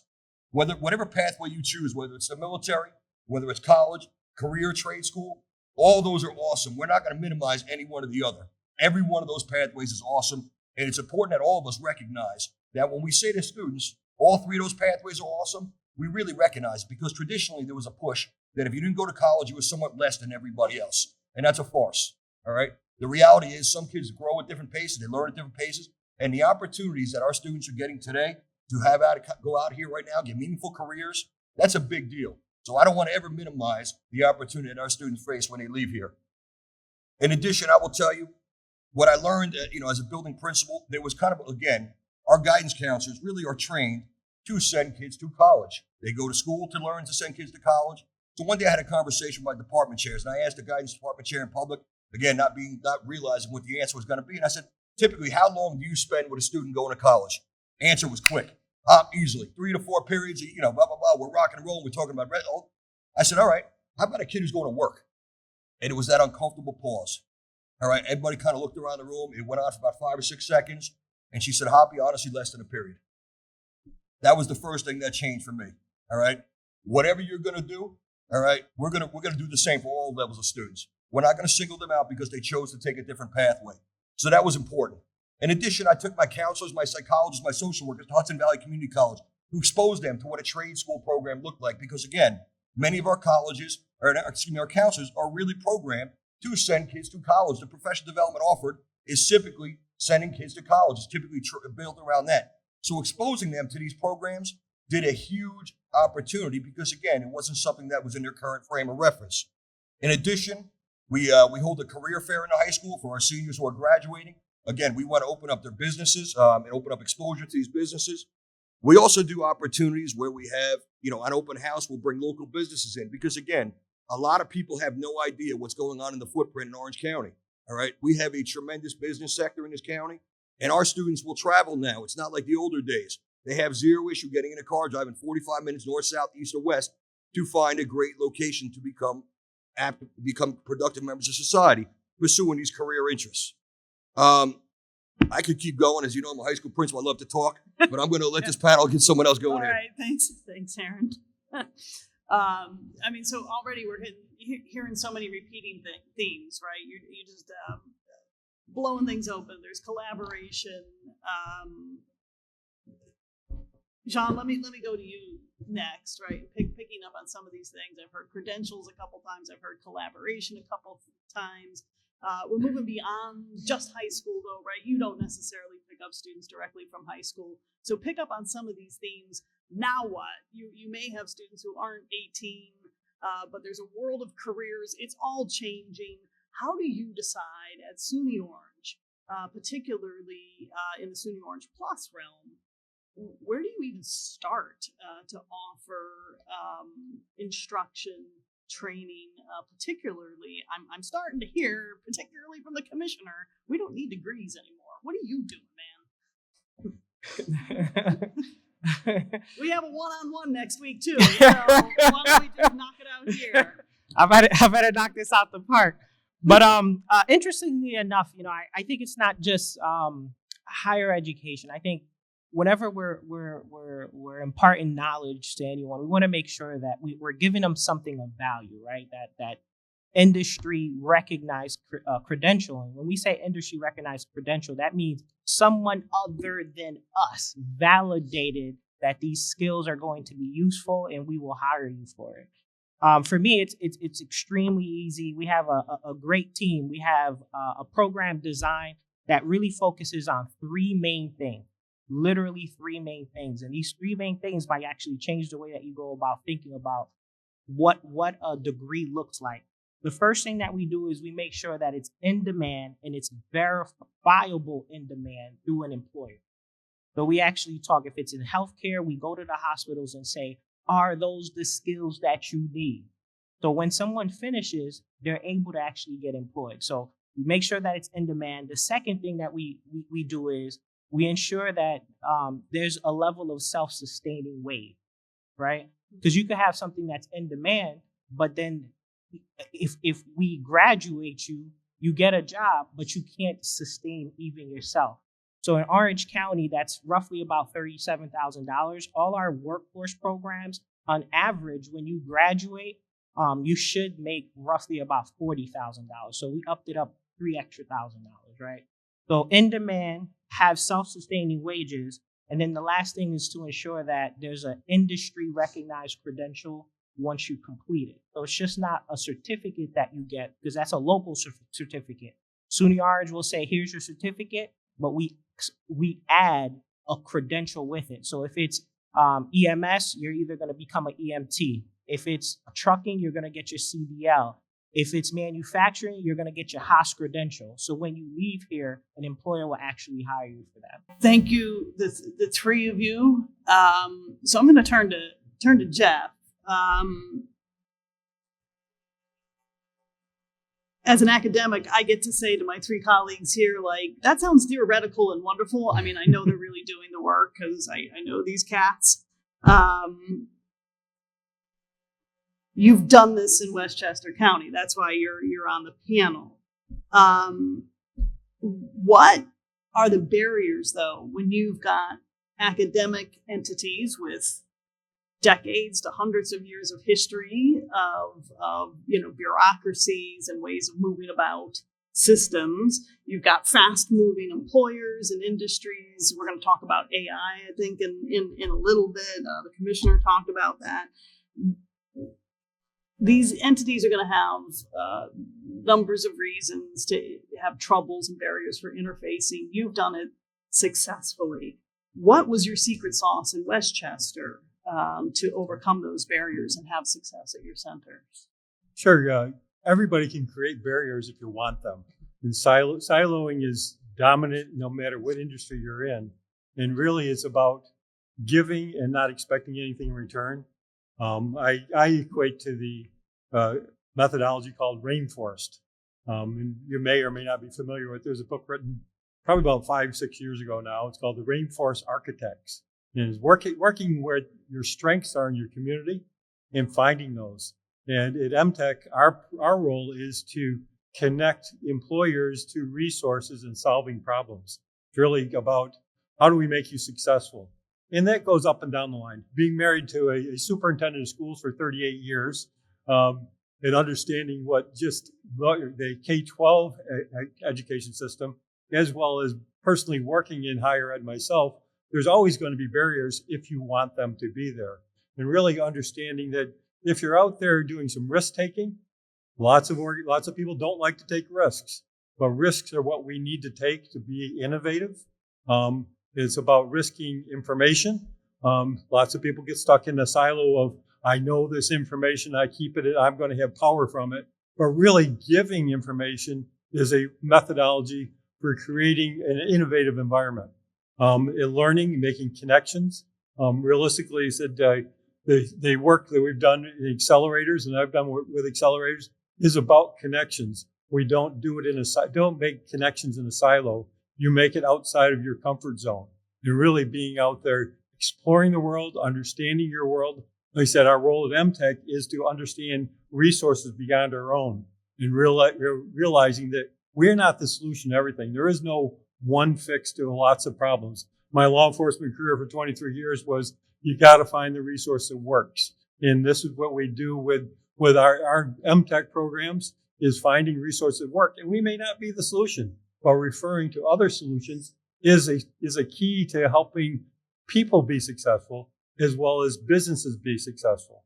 What I've heard from my cohorts here on this group is partnership. Partnership is a key component to any kind of innovation if you really want to be successful.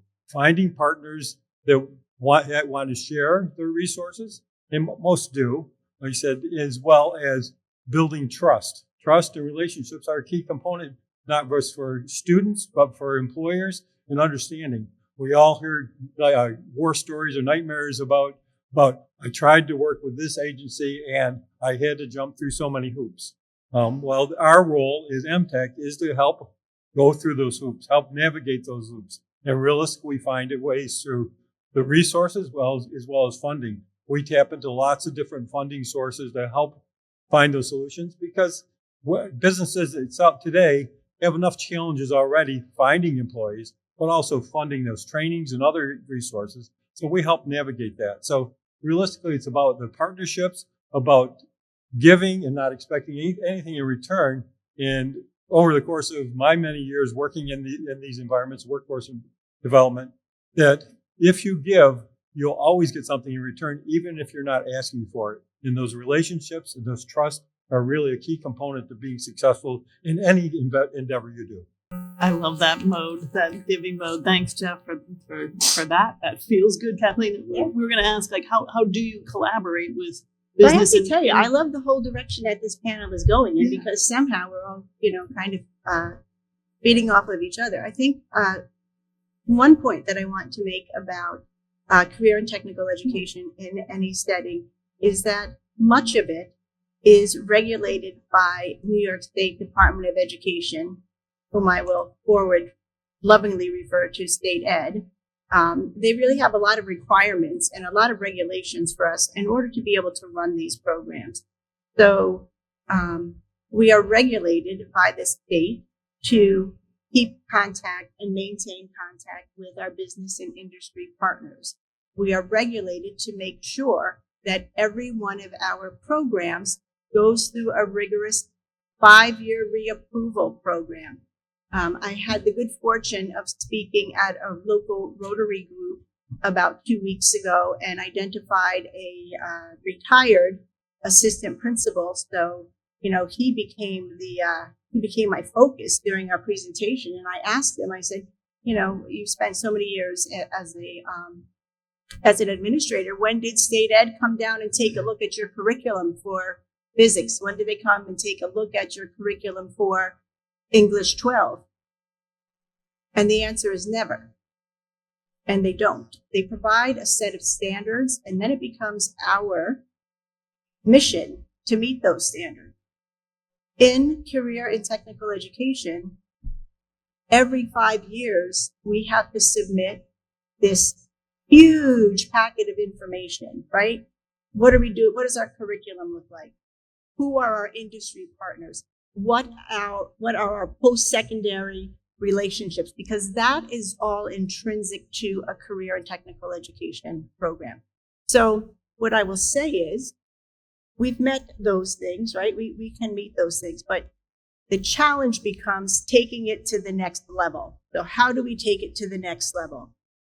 At Orange Bossi's, we have what's called an advisory council. Our advisory council is made up of a group of individuals from all different walks of life: manufacturers, law enforcement, post-secondary institutions, marketing.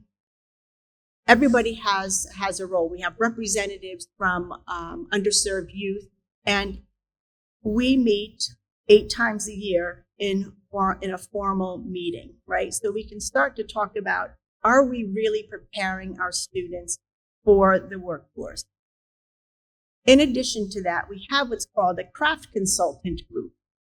And these are individuals from the respective fields that come in and take a look at our programs and say, yes, you have state-of-the-art equipment right now. Yes, your students are being trained in patient management systems. Yes, you have all of this stuff.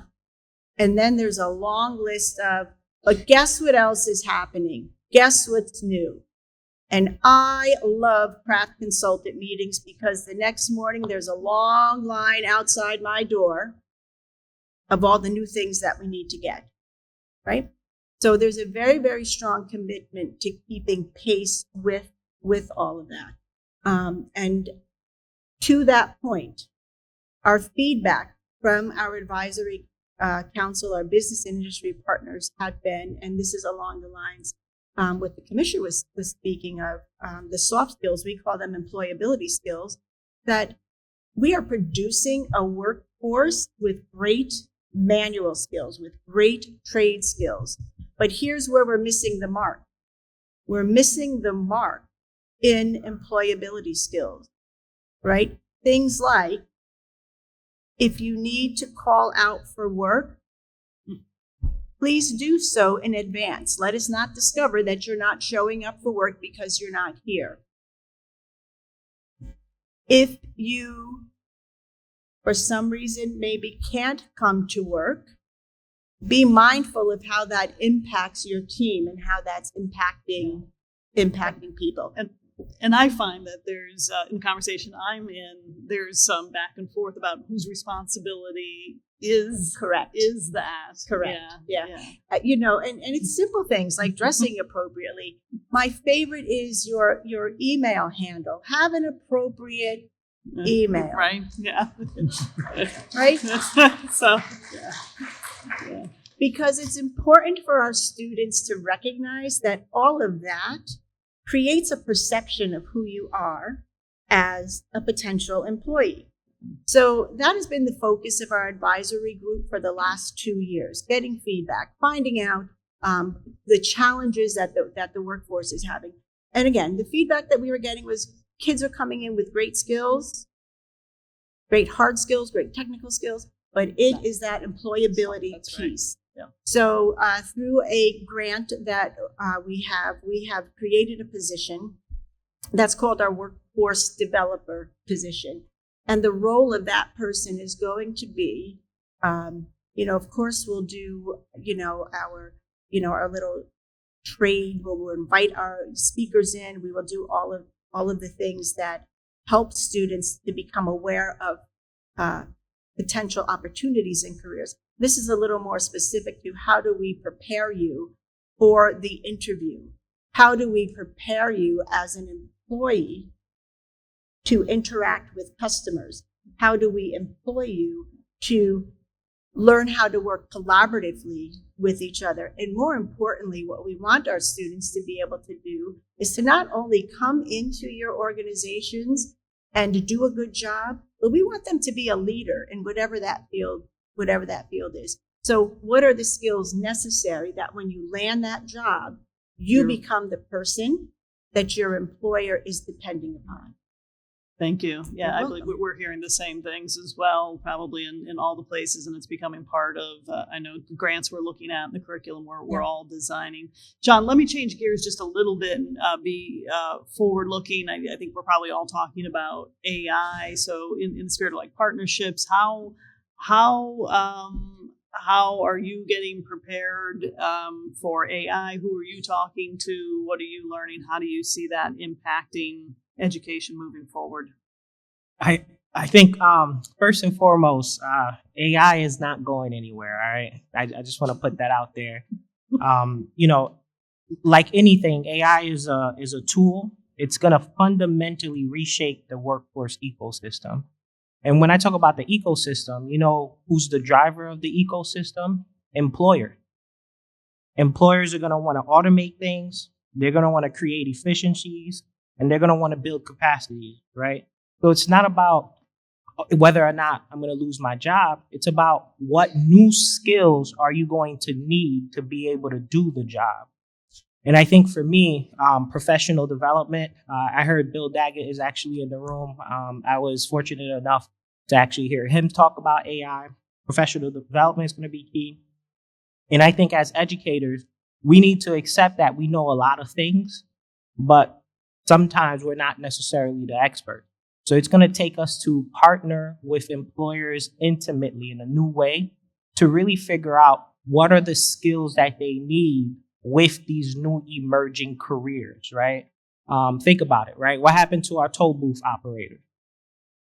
But if we go to the New York State transportation, there's going to be new skills, different emerging careers that are happening, and people are going to need to be upskilled and or reskilled.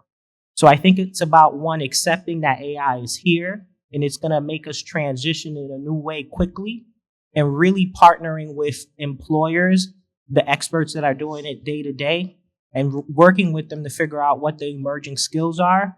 And as educators, integrate it within our curriculum and ensure we create pathways for people who are currently employed and needs to reskill themselves. And look at people who are currently in school and seeing how we could provide them the new skills that are coming up. Thanks, Sean. And I'm also thinking the commissioner confirmed something that you and I have talked about.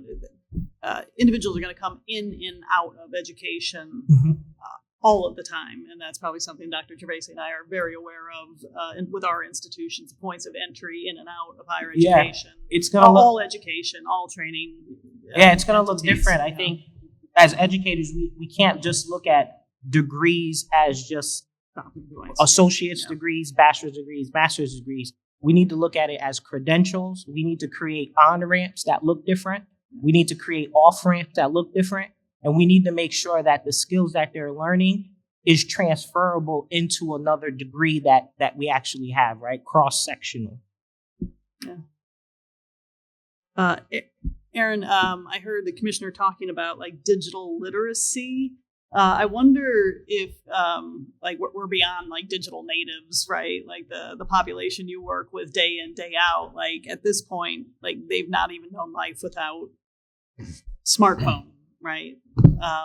Could you talk about like what you see, the things that surprise for good about that age group, like that thrill you about them rather than kids today, right? Like, but what thrills you about them and them entering the workforce and higher education? Yeah, certainly. I think, obviously I grew up with the Commodore 64.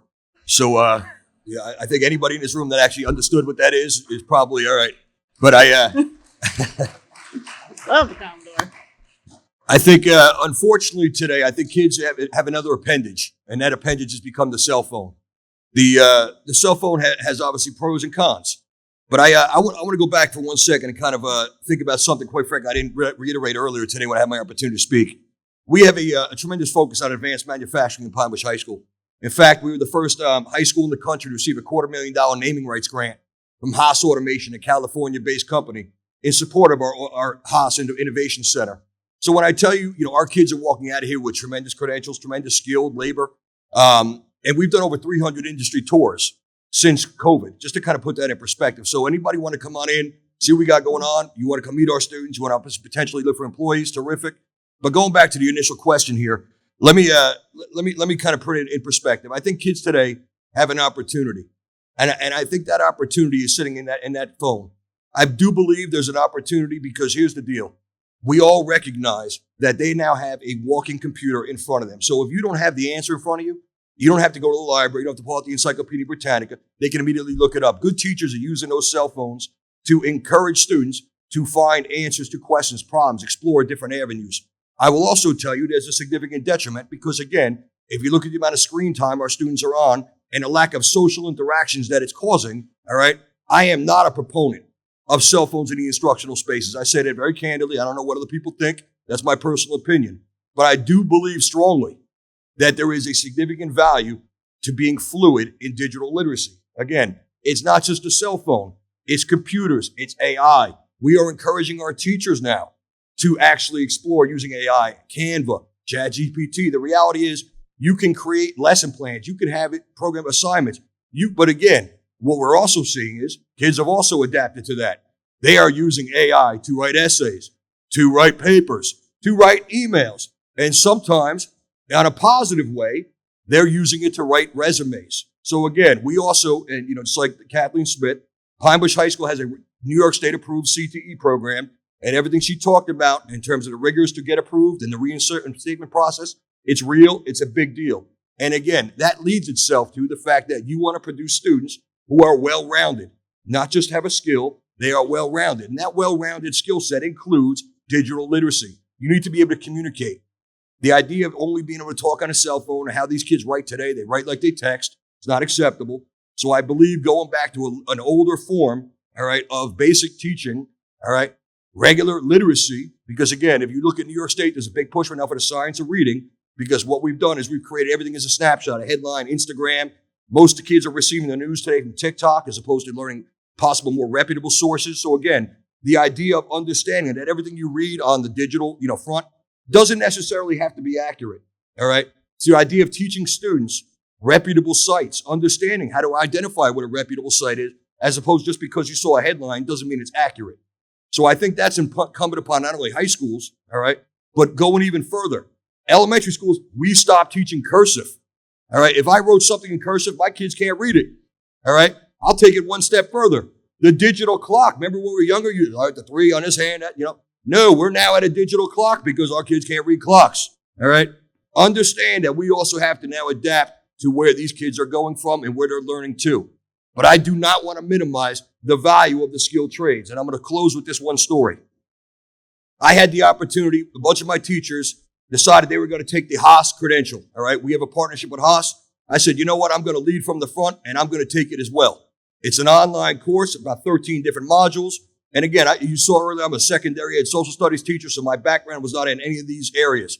I took this, this course, and everything you have to do, you have to get 100 on, because if you don't get 100, you don't move forward. And at the time, the vice president of Haas was kind of watching my certification process, and I was doing great. I was rocking and rolling. I was 100, 100, 100. And then I got to this unit on precision measurement, inside micrometers, all sorts of things that, quite frankly, were very foreign to me. And I got an 80 and I failed. All right. I took it again and I failed it a second time. Third time, I said, you know what, Hoppy, get it together. All right. You can't be this person. You know what I'm saying? The kids are all doing great and you're failing. All right. So I busted out the legal pad, old school, started taking notes. All right. And I knew I had it this time. You ever know you really were doing great? You had it? Well, I'm telling you, I felt it. I was great. The power goes off and I failed again. I kicked the garbage pail across the room. I'm telling you, I'm using obscenities. And the kids out there, Hoppy, are you okay? I'm like, I'm good. Fourth time I passed it, passed every other test. And then it was my opportunity to run my part on the mill.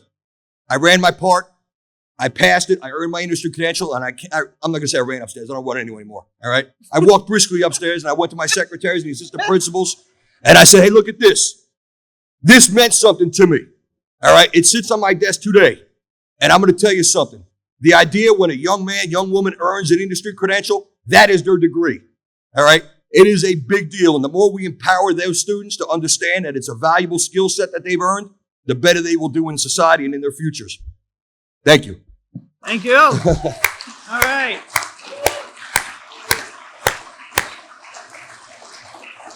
So with that impassioned entrance, Jeff, I hope people here are like, all right, we've got educational enterprises, we've got business, we've got industry, we've got economic leadership sitting right over here. This county's got it all together, right? So do you have wisdom? Do you have best practices? Other than let's grab a coffee, right? What do you got for us that is gonna gel this? What sort of best practices have you seen to make those connections that we're talking about? Well, first of all, we got to remember that the careers of tomorrow, we're not even teaching yet.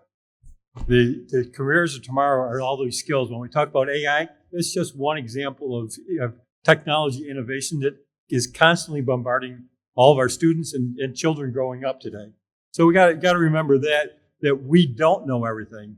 Even if you're in education, like I said, having been married to one and involved in education, we're not the experts. We're the people that made the mistakes.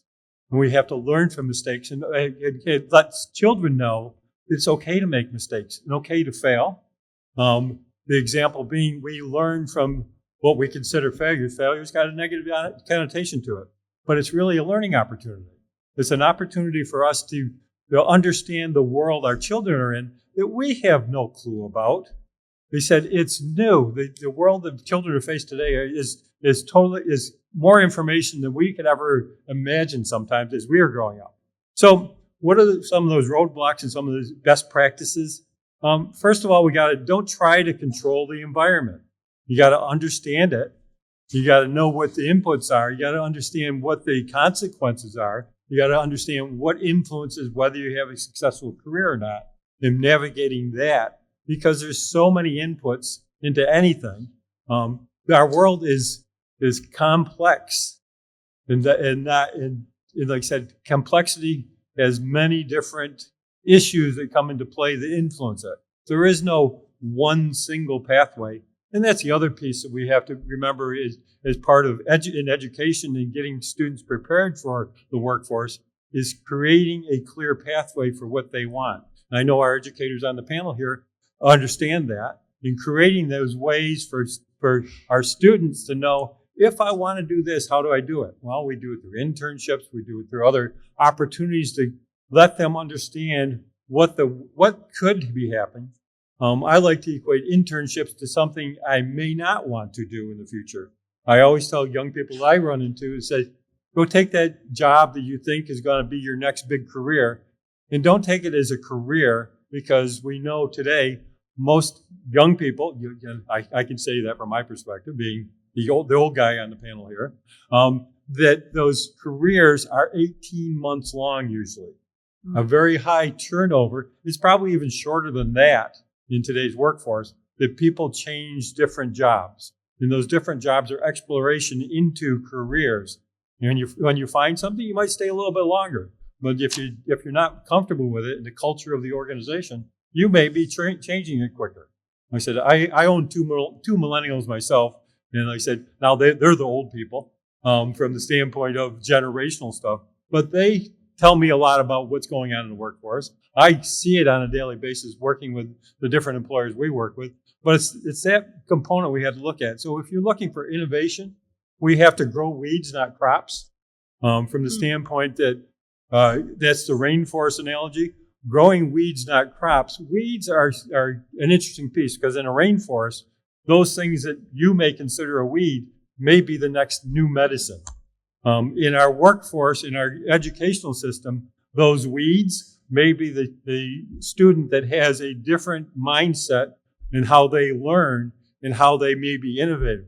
The Steve Jobs of the world, or the other innovators, even the Elon Musks of the world, think differently. And it's okay to think differently. And that's what we have to look for in our workforce, as well as an employer, being, how do we innovate?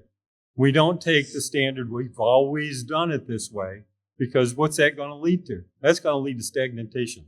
That's going to lead to you standing still. That's going to lead to some other employer eating your lunch because they found a better way to do it.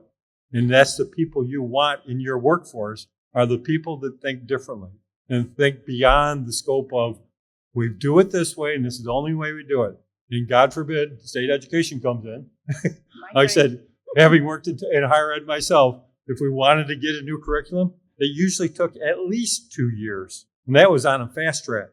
So we have to think differently in our work environment to be innovative and let innovation happen despite regulation and navigating, because regulations don't change because people say, well, we like it and it's always this way. Regulation changed because people push the envelope.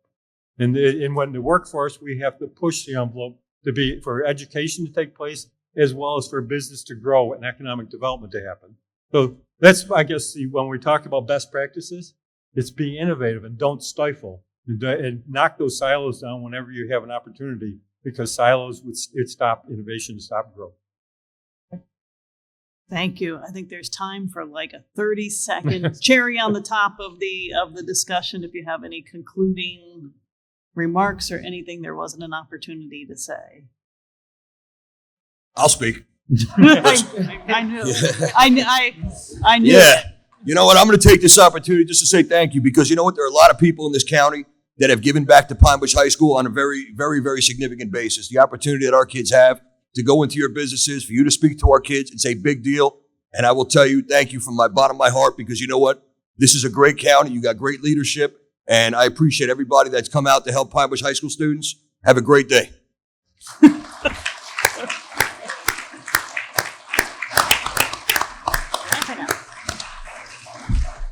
And with that, on behalf of Steve Gross, I will say thank you.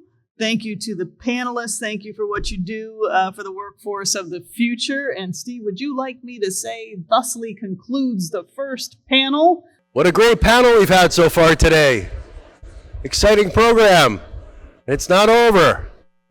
The second half will be just as exciting as the first half.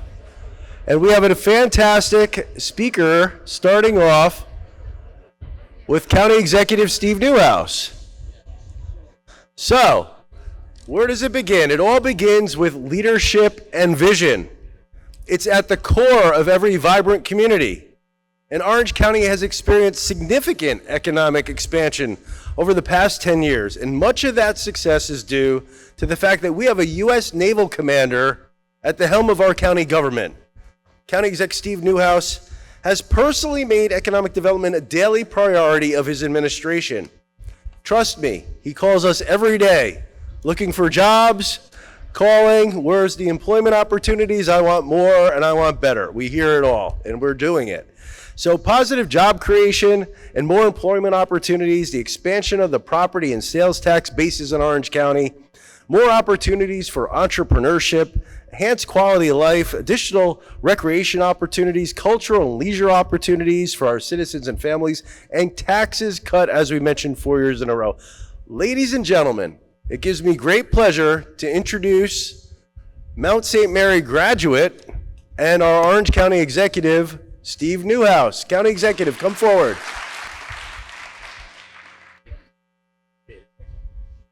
I've known Steve for, since '96. I graduated this college, and my first job was working for Harry Poor in City of Newburgh City Hall, and I was replacing a guy named Steve Gross. And he brought me to a restaurant on Broadway. I remember what you had for lunch. You had like a tuna melt. I never even heard of it at the time. I was like, I was here when they really didn't have the dining menu that they have today. But he, told me what to expect, and we haven't stopped since. So Steve, great job with this. I'm so honored to be at my Mount St. Mary. It's so key to my heart, and I'm lucky because I have two sisters. They're older than me, and one went to Mount St. Mary and one went to Marist. And I got my master's at Marist and then at the Naval War College. And then I have nothing but fond memories of Mount St. Mary. I was a commuter, one of those types. I've never stopped working my whole life, but the Mount really set me up for success. So I can't say enough about this institution. They pushed me. The teachers would be like, you're late, you're not doing well, what's going on? That's the type of teachers, the faculty that you have at this place. And I'll never forget that. And then they also had a career development, like, okay, you're graduating, dude, in like a year. What's the plan? What are you gonna do? You got a history and political science. You got to figure out what the next step is. And their career advancement office set me up with internships with people that you guys will probably remember, the older people in the audience. Assemblyman John Bonasek, remember that guy? That was where I interned with. I had no idea what an assemblyman really did.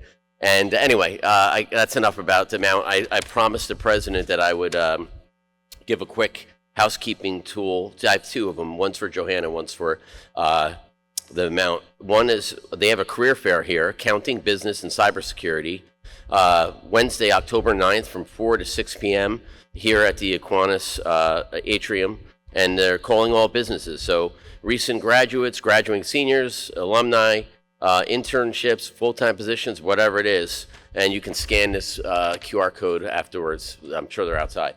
The other thing is, 200 years ago this week, right, Johanna, I'm on it, Lafayette was here in Newburgh because it was such a vibrant, bustling business and an economy here, and they were bringing a lot of products from our local farmers here to New York City. So a lot of history on that. The reason why we care, because in another year and a half, we're going to have the 250th birthday of our country, and we're planning all sorts of cool stuff. I was actually with the French just coincidentally yesterday and 2 weeks ago at some NATO things that they're going to have a big presence here in the United States. Anyway, let's talk about real quick, so where things are in the county, my perspective on jobs and the economy, and I'll shut up and we'll get back to our great panelists.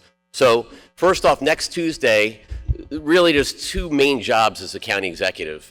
The main job, as everybody historically would know, is to present the legislature with a budget. So that's what I'm going to be doing next Tuesday. Over the last decade or so, it's morphed into now being emergency management, and it's gotten busier and busier. That's what a lot of people know me for. They don't know me as like the budget type guy and the economics type. They know me as a guy doing the COVIDs or doing the floods, doing the shootings and things like that. So I'm going to be delivering a budget next week. I have a phenomenal legislature. I know some of them are here, and I'm not blowing sunshine up their backside. We have a very good relationship. Republican, Democrat, Independent, we work very well together. Most, if not all, of my budgets have been adopted 21-0.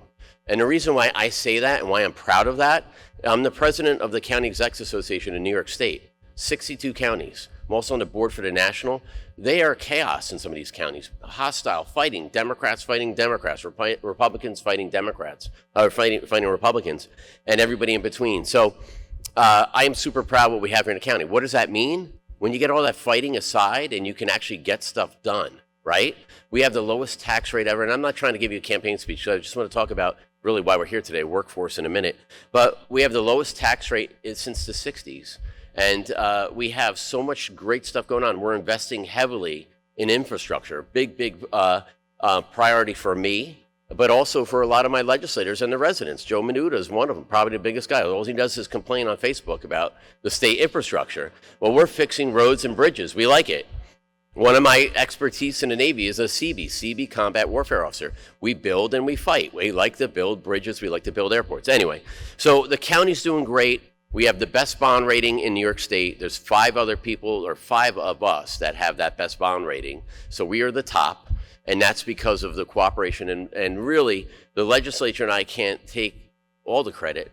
We have phenomenal staff and department heads. I have some of the best around. They get awards, they get recognized. And as a leader in the Navy and as a leader in the county, a great sign, you guys hear this, every leadership book, is to surround yourself with people that are smarter than you and are experts in their field. It's that simple. There's no other gray line. Not Republican of the year, not Democrat of the year, not friend or this or that. Surround yourself with good people and you will be successful. It's that easy. So let's talk about workforce. I'm so proud, and this is not like campaign to each little educational institution that we have in the community, but I'm going to start with BOCES. BOCES just did a mailer out that they send out to every resident in Orange County and talked about how you can sign up for these certain classes and they will get you jobs in these certain fields. We're investing in that. The county's investing in that. So there's different types of philosophies right now, especially I got 4 kids, so this is really on my mind. You know, I got my oldest is 14, youngest is 7. I know I'm gonna have to pay some big bills or I'm gonna have to figure something out as a dad, right? So, and it's best to have someone else pay your bills. I graduated here.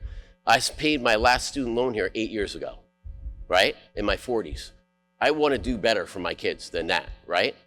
So, if you work for Orange County now as an entry level, and I'm saying this because whether you work for county government or state government or the federal government or the private sector, educational opportunities are going to be key because the job market is tough if you're an employer. So you need to be more competitive. We've seen that. We've had to bump up salaries. We've had to get creative. So let me just talk about a couple quick things that we're doing. BOCES, Orange County Community College. We're now working with trying to do something here at Mount St. Mary. 2 days ago, I got approached by Marist College. Okay, I just happen to be alumni of all 4, right? I took some classes, at least one, a few classes at all 4 of them. But I think they're good, and I think they're worthwhile, and I think the investment pays off. The jobs that they get after they graduate are phenomenal. And one of the things I like to do every year, speak at the Orange County Community College, SUNY Orange, or OC, depending on where you guys, when you graduated or how old you are. I called it OC, they want to call it SUNY Orange. But I speak at their graduations. Every person in the health industry, nursing, dentistry, has 5 job offers by the time they graduate. As a dad, I got 2 girls, 2 boys. I want to make sure my kids have an opportunity when they graduate. I don't want to have just a diploma hanging on the wall. I want to see what that diploma, what doors is it going to help them open up. On the way in here today, and again, I haven't been here in years, and I talked to, I opened the door for a young lady. I said, where are you from? She's like, I'm from Middletown. I said, what are you doing? She goes, I'm studying, I think, biology. I said, well, what are you going to do? She goes, I'm graduating next May. I said, what are you going to do? She goes, I'm going to be a PA. And I said, great. She goes, yeah, I got my resume, put it together. That's the type of people we want to continue to help out. But let me just go back to education for a second, because I think it's key. Right now, they're like, a lot of people don't need to go to college. It's too expensive. You can go right into the trades. That's true. You can do that. But I push people that are going into the trades, and I know some of them are here, get your education at the same time. You want to be that leader within the operating engineers? I think it's important that you go and get your associates. Hey man, you already got your 2-year degree? Let's push it to the 4-year degree. But we also know that technology is changing, right? We are on the cusp. We have so many opportunities in Orange County. Major companies coming here. We're going to either seize them or they're going to go buy us. Right, Maureen? That's it. Right, Connor? We fight for them or not? But most of these companies that are coming, or a lot of them in the next 6 months to 12 months, big companies, some of the biggest investments in the history of New York State are kicking the tires of coming here. And I've been talking to other counties around the state and around the country that have these companies. Are they worth it? Do they deliver on what they promise? Because I'm not gonna shed any of my horsepower unless I know it's gonna be a good return. But all of them require high-tech training. And I know we had my favorite principal from Pine Bush up here. So what the county did, and the legislature backed me up 100%, and it was I'm a great bargainer, right? Like, not like other people talk about. I'm not trying to get into that field. But $1 for an old school in Chester. And one of the things we want to do is transform this old school into a high-tech training center. And a couple of my staff, Deb, I think I see my budget director, I don't know if Carrie's here, but I dragged a couple of my senior staff last year while we were in Albany at a conference. I'm like, they got some high-tech training center in Troy or Rensselaer County, and it is a high-tech manufacturing center. So what do they do there? Very simple. I'm a worker. I like to work, I told you, my whole life. So I believe I didn't go to the 4-year college thing. And probably some of you that know me personally, it probably would have been catastrophic if I went to college and didn't work. But what they do at this place in Rensselaer is they're tied into really 3 main employers: Microsoft, Global Foundries, and General Electric. They put these young men and women in these classes. They pay for their own way. The kids do, or guys or girls. I still use old school terminology, but it's universal. So they put them in this program. After a few months, if they show that they're hardworking and they're excelling, they start giving them full-time jobs in one of these 3 employers. The employer now says, you're going to work full-time for me and go to school, and I'm going to pick up the tab. Those are the creative things that we are looking to do here in Orange County with the building in Chester. I've talked to Christine Young. We've talked to some of our other partners. I don't care if I do it at the BOCES campus. I don't care if I do it at the Middletown campus, at the Newburgh campus, at Mount St. Mary, or if we do it at the Chester campus. We're going to start investing in the future workforce for Orange County. The other good thing is we have the IDA here. We have the opportunity when these companies, and Steve Gross, tell me if I'm going too long, we have the opportunity when these companies come here for tax breaks to push some of our initiatives on there. Not just hiring like 10% veterans and diversity and all that stuff. That should be required. But we should also say, I want you to team up with SUNY Orange or whatever institution and pay some of these employees educational opportunities. I believe that we should help. I mean, probably the most crucifying thing that you can do for the youngest generation is student loans. They should be zero interest to begin with. And I think that education has helped me. I'm going to have to get another master's now from the Army War College. I know Glenn Markey has it as well. But as we want to progress in our fields, you need to continue to stay sharp. And education is really center of that core. I just want to end with one. I want to make sure I did cover all my details. I want to just end with one thing, and I talked to some people on the way in here. I started a leadership series, and I get a chance to meet some phenomenal men and women in this country. Not politicians, not Republican of the year, Democratic year, but people that are doing things. And the leadership series, we ask them, it's like a fireside chat, and you can check them out, they're pretty cool. But I get the opportunity to meet a lot of great men and women that are really doing good things. And it's hard to find that when you turn on the TV at night. But my challenge to you and my thing as just a fellow citizen, we got a crazy election. Nobody's going to be happy, or many people won't be happy in November. But we have to keep moving on as a country. Last night I had the opportunity to spend with the superintendent of West Point, former President Barack Obama, and a number of other major leaders. And our whole center of what we talked about was how great this country is. At the end of the day, when a problem erupts in the world, they don't call Moscow, they don't call Beijing, they don't call anybody else, they call us. And many people in this room, I don't care if you're law enforcement, fire, military, in the medical field, we've all had to step up or will be called to step up and help. One of the most happy things that happened to me this week is we did a fundraiser, we did a celebrity bartender. How hard could that be? But we got a mixture of people from around the county, and we raised money for Tunnels for Towers. And we're going to do that every month. Next month, we're going to do something for breast cancer. Why does that matter? Is because we got good people together, raising money for a good cause. And I know many of you guys have your own causes and your passions that you're on. Focus on them. Focus on doing the good things. Focus on making this country the great place it is. Because every day we see challenges. I see the sheriff here and Kelly Eskew and the DA left earlier. Tough stuff. Lockdowns in schools, shootings, really difficult things, child protective services that I get to run. But at the same time, I see wonderful things that you are doing, your neighbors are doing. Focus on them. We owe it to our kids.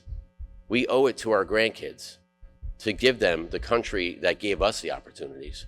And with that, I wish you guys have a great, successful conference. I appreciate Steve Gross, all the work you've done here, and I appreciate you guys being here today. Thank you. Good luck to you.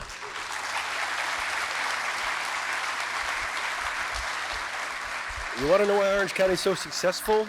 That man right there. You just heard it. Not a note in front of him, spoken from the heart, dedication, commitment, and love for Orange County. Thank you, County Exec. You rocked it.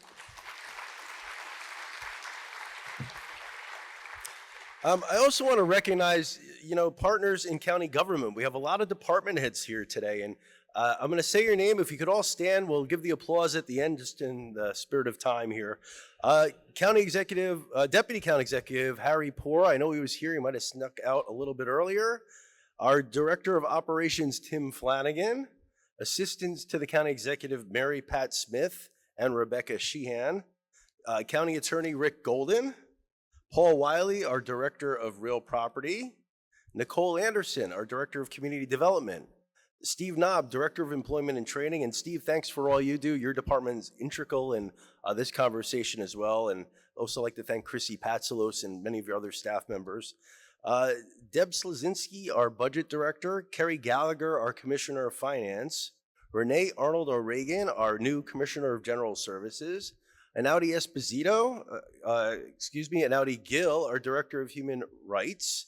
Johanna Poor, our County Historian. Rachel Wilson, our County Youth Bureau Director. Lacey Trimble, our Commissioner of DSS and Mental Health. And Glenn Markey, our new IT Commissioner. We have a great representation from county government today. Thank you all for being here. It means a lot. If you could all stand so everybody could recognize you.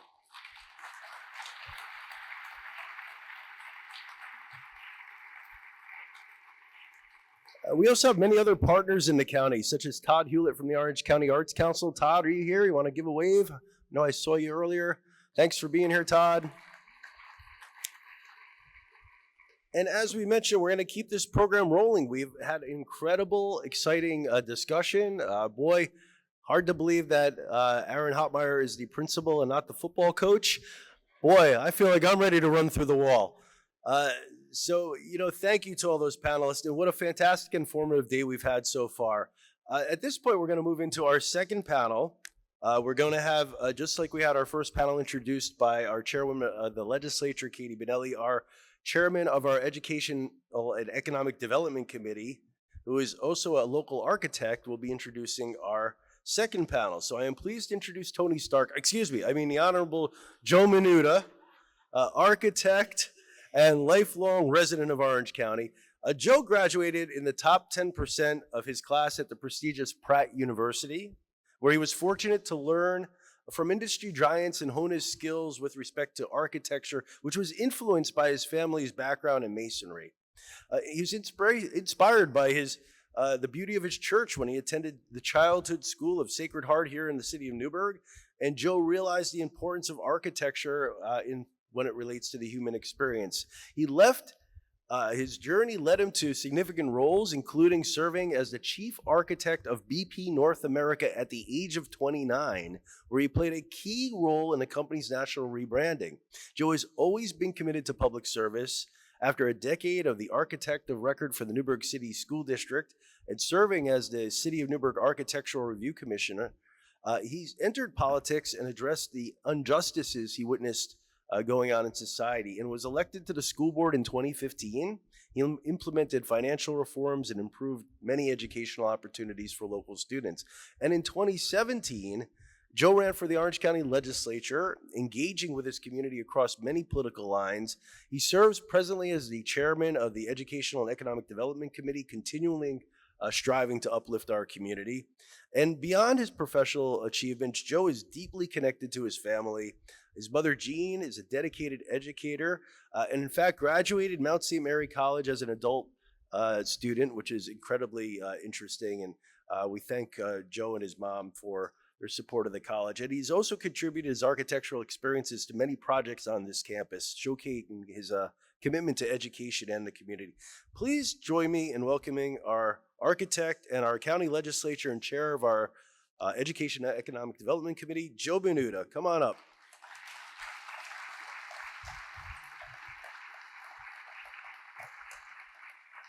Thanks, Steve. Thanks, Joe. Thank you. My glasses. You know, I didn't always need these glasses to see, but now I need them to see what's right in front of me. That's what this economic summit is doing here today. We have leaders, political leaders, business leaders here today that all of us coming together get to involve each one of us into what is in front of their face that they see to allow us to see. We've got robust business and tourism here in Orange County. The tourism and sales tax decreases the local sales tax burden to our residents. And in Orange County government, obviously we get it. I want to have a round of applause for all the local leaders that are here today to attend this event, because you deserve every single bit of that applause, because you're making Orange County and the decade of success that we've had possible. So let's have that applause.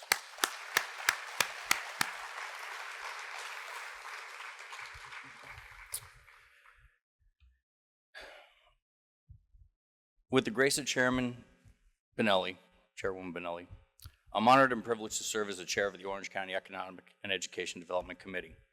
And we are all privileged to be plugged in and bask in the success of Orange County in this decade of leadership.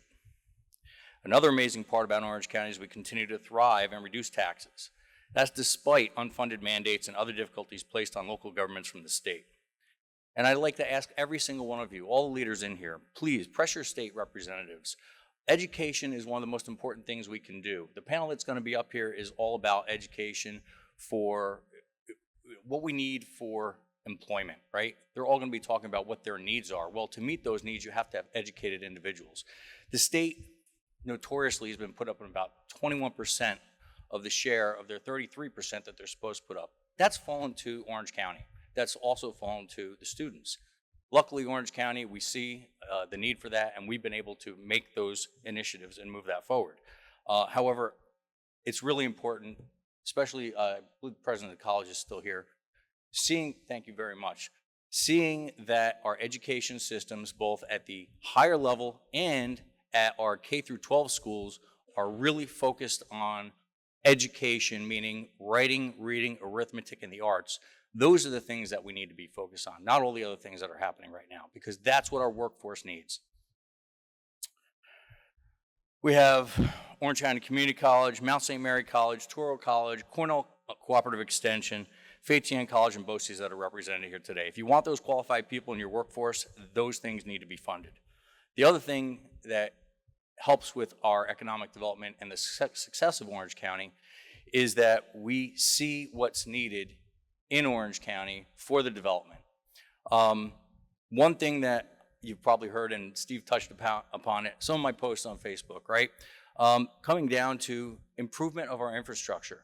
We have huge corporations that want to be here. If you want quality businesses, you need quality infrastructure. We really need our state roads here in Orange County corrected. We do a great job. County DPW does a great job, and so do all the local municipalities in doing that.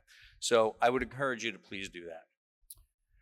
Steve Gross, thanks for the deep dive and the work of the relationships that you've done to build this summit.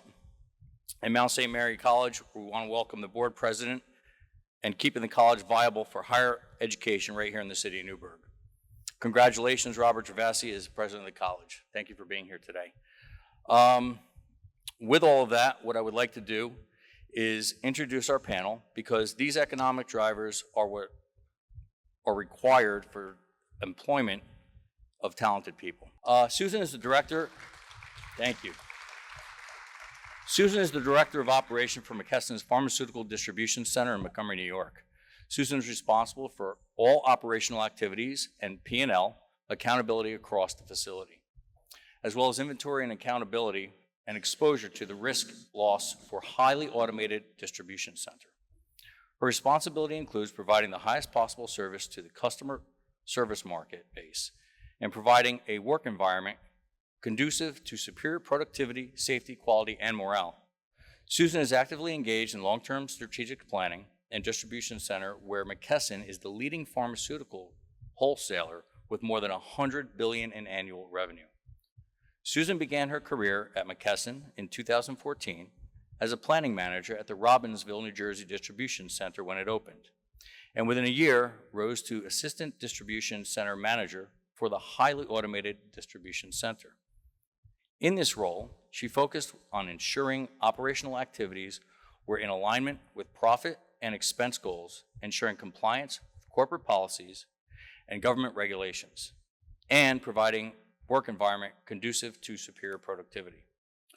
Susan was raised in a military family, resulting in her residence across the United States and overseas. She earned a Doctorate of Business and Administration degree from Walden University, an MBA in Management from Penn State University, and Bachelor of Science in Finance from John Carroll University.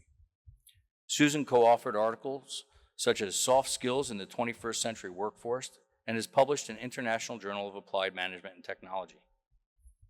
Susan is a member of the Executive Committee and Secretary for the Orange County Partnership, a member and director of the board of the Orange County Workforce Development Board, the Council of Industry, and the Business Council of Greater Montgomery. She's a member of the Mount St. Mary College Business Advisory Council and Advancement Committee, the Stewart Airport, there's a lot of things here, and the Stewart Airport Development Committee, the Mid-Hudson Region Development Committee, and the Orange County Chamber Workplace Wellness Committee. That was a lot. Susan Dean, everyone. Next up, we have David Jolly, who's the CEO of Cornerstone Family Healthcare. Come on up, David, please. A federally qualified health center serving the Hudson Valley with comprehensive primary care, behavioral health, and substance abuse services. Before becoming CEO, David served as the Chief Operating Officer of Cornerstone, where he played a pivotal role in expanding healthcare services in the underserved areas. He also held position of Commissioner of Department of Social Services for Orange County, New York, where he oversaw critical social programs and community services. In addition to his leadership roles, David has been and is an adjunct professor at Mount St. Mary College. He holds his master's in social work and a doctorate in business and healthcare leadership, reflecting his deep expertise in social and healthcare sectors. Welcome, David Jolly.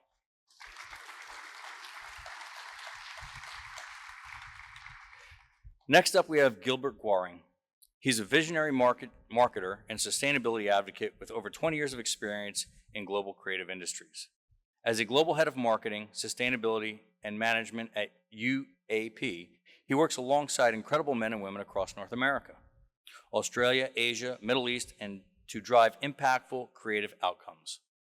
Together, they bring UAP's vision to life by blending art, craftsmanship, and innovation with a strong commitment to making Orange County a center for art making and bespoke manufacturing.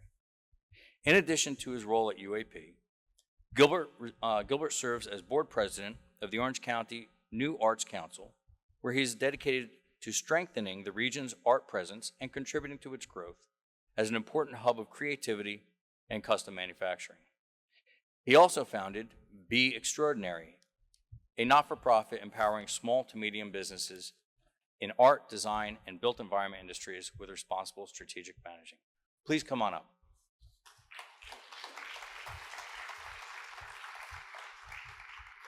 Steve Knobb. Steve is the director of the Orange County Employment and Training Administration since 2007. Prior to becoming director, he was a fiscal manager for ETA since 1990. The Orange County ETA is a county department that operates under the direction of Orange County Executive. He has served on various workforce-related boards and committees over his career and is currently a member of BOCES CTEC Advisory Committee. OCETA is responsible for administering the Federal Workforce Innovation and Opportunity Act in Orange County. A mission of WIOA is to provide job search and training programs for eligible participants in the county. ETA is also responsible for operating the county's welfare and work programs. ETA, working in concert with social services to assist those welfare recipients deemed eligible to find gainful employment through a variety of programs and services. Our services are operated out of the Orange County Career Centers, and there are 2 full-service centers in Middletown and Newburgh. These centers coordinate multiple job search, job training programs offered through partnerships with the New York State Labor Department, SUNY Orange, Orange-Ulster BOCES, as well as other human service agencies. He graduated from Bryant University in 1988 with a bachelor's degree in business administration. Thank you for being part of the board today.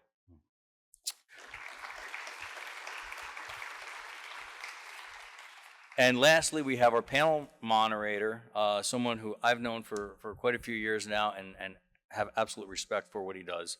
Connor Eckert serves as the vice president at the Orange County Chamber Partnership. In his role, Connor is responsible for the recruitment of new investment to Orange County. Connor works closely with national site selectors, corporate brokers, elected officials, and end users to facilitate industrial and commercial projects. Additionally, he leads the strategic business development and site selection efforts at the Orange County Partnership, with a focus on clean tech, life sciences, manufacturing, food and beverage, and logistics. In 2022, Connor was honored as the sole recipient of the New York State Rising Star in Economic Development Award by the New York State Economic Development Council. Prior to his role with the Orange County Partnership, Connor served as the executive director of the Town of Montgomery Industrial Agency and director of economic development and planning. During this time, Connor led economic development initiatives leading to significant private investment in site development and in various industry clusters, including distribution, green energy, housing, and tourism. Connor graduated from SUNY Binghamton with a bachelor's degree in public policy and earned his master's degree of public administration with a focus on management and analysis. Additionally, Connor has a graduate certificate in real estate development from Cornell University. Welcome, Connor.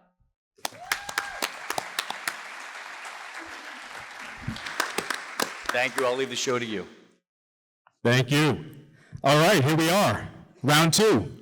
Before we jump in, quick personal note. So if Principal Hoppy, if he's still here, so I was one of, and in fact, I was the first class of his leadership training at Pine Bush High School ever, way back in the day, and I have to say that early workforce training, that early integration with government and public policy, it changed the trajectory of my life.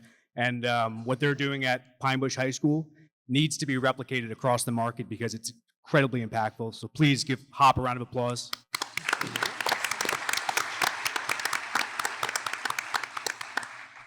And with that, let's get right into it. And this is a critical topic because you hear a lot of our economic development approach. It's focused on semiconductors, it's focused on clean energy, on life sciences, advanced manufacturing. And the prerequisite for winning these projects is, yes, infrastructure, but also importantly, skilled labor. We need access to it. We need it now. We need to build the pipeline now. And one of the leaders in the space in our market is Steve Knopf. So Steve, I do want to kick it off with you. What are some of the key skills and competencies that you see in demand over the next decade? I'd just like to say that Connor's back day is a little different than some of our back. Just a little bit. A little bit. But currently the skills needed, I mean, honestly, it depends. What sector are we talking about? Currently, as Commissioner Reardon referenced, and you know this, warehousing is big here. Healthcare is huge here in the county. The skills for the warehousing, that's different than healthcare, obviously. Warehousing and distribution, we train specifically a number of CDL drivers to fill those positions. But a lot of the other positions at McKesson and other distribution centers, don't require any specific training. High school diploma, equivalency. It was referenced in the panel before, soft skills. Soft skills are huge across the board. Susan has even written about it. So no, that is key. And, it is important that those programs in elementary school, middle school, high school, that it is driven into their heads that you have to show up on time, follow direction. So I think those general basic skills are most important. But again, based on the healthcare sector, we want to train LPNs, we want to train CNAs, PCAs, home health aides, medical assistants, EKG, phlebotomy. Those are all things in need. And with our aging population, there's just going to be a bigger need for those individuals. So I think the training is broad. It depends on the sector, it depends on what we're talking about. The county executive mentioned, technical training that he wants to do that, great. Then maybe we can attract those high-end manufacturers like a Global Foundries, like a Micron, right. Get some of those folks down here. And if we have that, we have those skills and train folks in those skills, I think we'll be able to attract some of those more higher paying, higher skilled jobs. But I think it just depends on what industry we're talking about. And from our standpoint, based on the funding we receive from the federal government, we'd like to be able to train those individuals in whatever sector or whatever training they need. I couldn't agree more, and I think there's two fields of thought or trains of thought with the workforce. It's training the workforce of today, but we also need to build it to attract the industry of tomorrow, exactly what you said. So as we look toward attracting semiconductors, we need to build that skill capacity today, so 10 years from today, we can win these substantial investments. And I would ask a similar question to my good friend Gilbert, the dapper Gilbert, who is a manufacturing and marketing whiz at UAP. And again, UAP is this really dynamic art fabrication facility in Montgomery. And I had the pleasure of touring that many, many times. Gilbert, what skills are in demand in the kind of skilled bespoke manufacturing space? What are you seeing out there? That's a very good question. And first, gratitude for everyone for inviting myself here. I think for us at UAP, formerly College Salix, we just look back at how College Salix started. So in 60 years ago, Dick College created College Salix, and most of the art manufacturing are based overseas. If you're an artist, if you're a sculptor, you go to Europe. And his vision was, why not bring art manufacturing here in the United States? And it's actually Orange County. So for us as a business, I think the opportunity is to make Orange County as an epicenter of art making. I think there's a huge opportunity for us. We know that art increases livelihood, economy, huge impact. Sure. So for us at UAP, there's two sides of skills. One is the consultancy side, like wherein you have a lot of designers, curators, public art strategies. And then there's other one who is more of the manufacturing side. And it's really a fusion of traditional manufacturing and advanced manufacturing.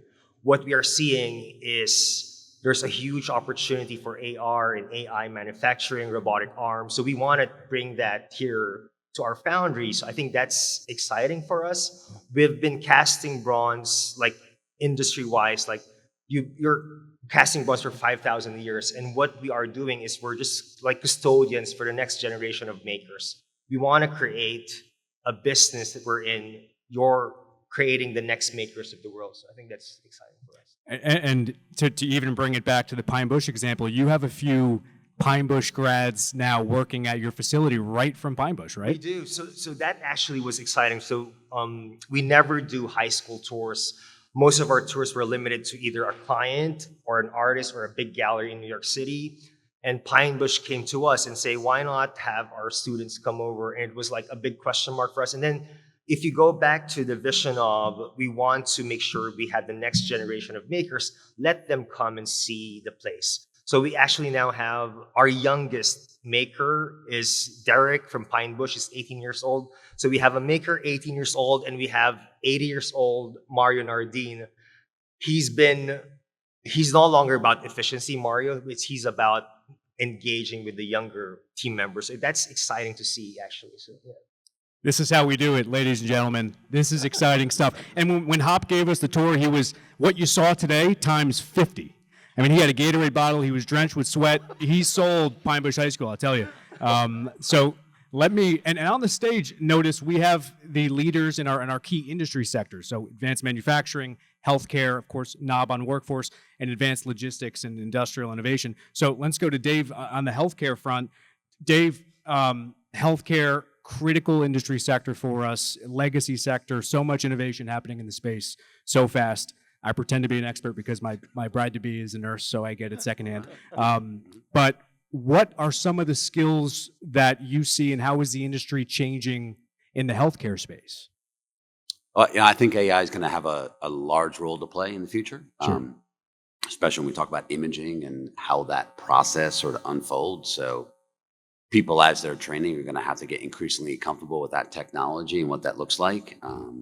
Second piece for us would be soft skills. You know, at the end of the day, you still have a patient in an exam room who needs empathy, needs things explained to them. Sure, we've got all this wonderful technology we can bring to bear, but at the same time, we have patients who need to understand what that means for them. So I think we have a lot in healthcare. We've got a lot of sort of two poles happening, right? This amazing amount of technology. All of our people come in every day and we log into a very sophisticated electronic medical record. It moves information around the planet very quickly. At the same time, we've got people sitting in front of us trying to figure out how to pay for their copays. So I think we need to figure out how to embrace the two and put them together. And in the fields of, let's say, like rad tech or some of the kind of tech-oriented subfields of medical, are you seeing AI creeping into that space already, and how are you preparing? So today we don't see it, right? But where we're going to see it is in how images are read and how they're moved from point A to point B. And I think what you'll see at the end is, you know, how an X-ray is taken. I can see a future where I don't need an X-ray tech, right? I'll have a machine that a doctor issues an order, and the person goes and lays down on the table and the machine takes over. I can see it. Will it happen in my lifetime? I'm not sure, right? It's probably still 20 years out. But today, the way information moves from point A to point B, how we bill, how we read those images AI is heavily engaging in that process already. It's fascinating, and as we look to attract and prepare for this tech innovation, there's also the retention piece of workforce development. Now, the elected officials and local leaders in the room, if you have a company in your community, they are more than likely having a retention issue. Whether it's transportation or childcare or stagnant wages, whatever it may be, there is likely a workforce retention issue. Now, I've toured many, many facilities in Orange County and across the state. McKesson is kind of like none other because the employees at the facility are so well engaged. They seem happy. They're dynamic. They have buy-in to the mission. Susan, without giving all of your secret sauce here, what are some of the high points that, you know, the people in the room can take back to some of their key employers in their communities for employee engagement and retention? Because that's, I mean, it's amazing. I almost wanted to work there. Sorry, Maureen.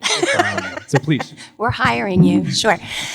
So from the research that I completed back in 2017, I learned quite a bit, and it has really been important in these days and these last years. But one of the items that's noted in the literature is a happy workforce is a productive workforce. So when we talk about happiness, a lot of us are at work longer than we're with our own families. And so that time there should be an enjoyable time. And to understand our workforce right now, we have 4 generations. The workforce has changed to the point that Steve made earlier. We have 4 generations. The mix of workers is different. We have workers where English is a second language.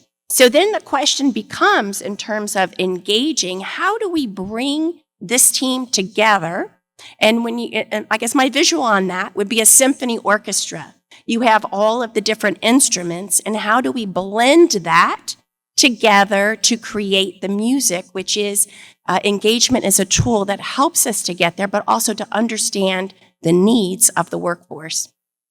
It's critical, especially as there's a change in demographic and you know, generational change in the workforce. I mean, a lot of the folks at your facility are young. So how is that communication changing between the different generations you're working with? So we heard the commissioner say you need to meet people where they're at, and the application in our business is if we have an up and coming generation where texting is their main mode of communication, we provide the opportunity for them to text us if they have a question. The phone numbers from mine and every other member of our management staff are posted on the board. Our workers can reach out to us via text, they can call, they can have face-to-face communication or any other way that they feel comfortable. And what Connor is referring to when he came to visit, I've said, our workers love to be involved. And so I've said to them repeatedly, if you would like to meet who we're walking around with, just walk up and I'll be sure to introduce you. If that is in fact, if they don't actually already know in advance who's coming, which most times they do. But that was basically what he was referring to and witnessing at our site. And the piece on engaging different or disadvantaged communities, what I've known or what I've seen as part of the county government workforce strategy is you have these centers in various diverse pockets of the community where there tends to be a higher level of unemployment, but a higher opportunity for engagement in workforce development. Steve, can you talk a bit on how you collaborate with these communities on the centers that you have across the county, and what's the benefit to employers in being engaged that way? Sure. Just want to follow up on what Susan said. As an example of how well her company operates, even though she's on my board, she never comes to my job fairs. But that's a good thing. There's no that's need. a good thing because she doesn't have retention issues. She doesn't have a recruitment issue, but yet there are so many other employers out there that do. I mentioned before, it is an aging population. That we don't have the folks currently in the pipeline to fill the jobs that are being vacated. We know what the workforce looks like for the next 18 years just based on census data, right? So we do have immigrants coming in. They are, English is not their first language. We do engage them at our career centers in the city of Middletown and the city of Newburgh. We have many Spanish-speaking individuals that work for us. They're bilingual. That's very important. A lot of those folks come in there and they're not comfortable necessarily speaking to folks that don't speak their native language. So that's important to us. We work very closely with the community-based organizations to do outreach to them. We've got our summer youth employment program that we try to engage those kids early in the process in NFA and Middletown School District at the high school there, and then Port Jervis as well. But it is a struggle at times. COVID, knocked us back a bit. We had a very active center. We're co-located with the New York State Labor Department. We used to have orientations every day. Everyone came in. You came in. There wasn't anything virtual, right? But now that's kind of accepted. So on the Labor Department side, people who are on unemployment insurance, they have an option. I can come in or I can do it virtually. So we do struggle a little bit in that engagement piece, but we're changing, we're adjusting, we're working with that. So folks are on UI, we engage them on a regular basis, but we also have the welfare to work population, folks who are in public assistance, who are deemed employable. We get them on a regular basis. They do come in, we do engage them. You mentioned some retention issues, transportation, childcare, things like that. We have the child care center is in our office every day. We have someone in there that sets up child care through social services to make sure they have daycare taken care of before we send them out on a job. We have 8 vans that we fund that transport folks throughout the county to get them to employment, primarily on the welfare side. So it's all those different things that we do to try to break down those barriers for those folks to make it easier for them to get to the job, to get through the day. Not always successful the first time, the second time, the third time, but come back, we'll work with you again. Let's make it better. What didn't work? Let's try to fix that. We also have our tuition funding, so if skills are outdated, you want to try something new, we will do that for you. And of course, our job fairs that we do. We do small ones monthly, and then we have 2 large job fairs, one in Middletown, one in Newburgh, one in the spring, one in the fall, where recently we have over 100 employers that come. Just comparison, 2008 during the downturn, we had a job fair at the Middletown Gallery. We had 40 employers and 2,200 job seekers. Now we have 100 employers, 400 job seekers. So just in that short period of time, that's how quickly it has changed. The employees, they're kind of in the driver's seat now. They can dictate a little bit more what they want, and employers do need to adjust to that. And I think, Susan's company is a good example of how you can be successful in doing that, because as you and I know, there are some companies out there that aren't very good at it. That's right. Yeah, no, I think, as we look toward the AI revolution and generational change, and I'll direct this to both Gilbert and Dave, and we'll start with Gilbert. How do you identify these skill gaps, maybe part of the brain drain, maybe not, and how are you plugging these gaps? Like, is it you bring in someone to help train this next generation workforce? Are you working with outside consultants? How do you kind of stop this brain drain and fill some of the skill gaps? That's a good question, because I think for us in art manufacturing, there's two types of skills, like one on design, technical design, art curation, so that we have like leaders in the team, and we partner with a lot of like universities to create programs that will help that type of skill set.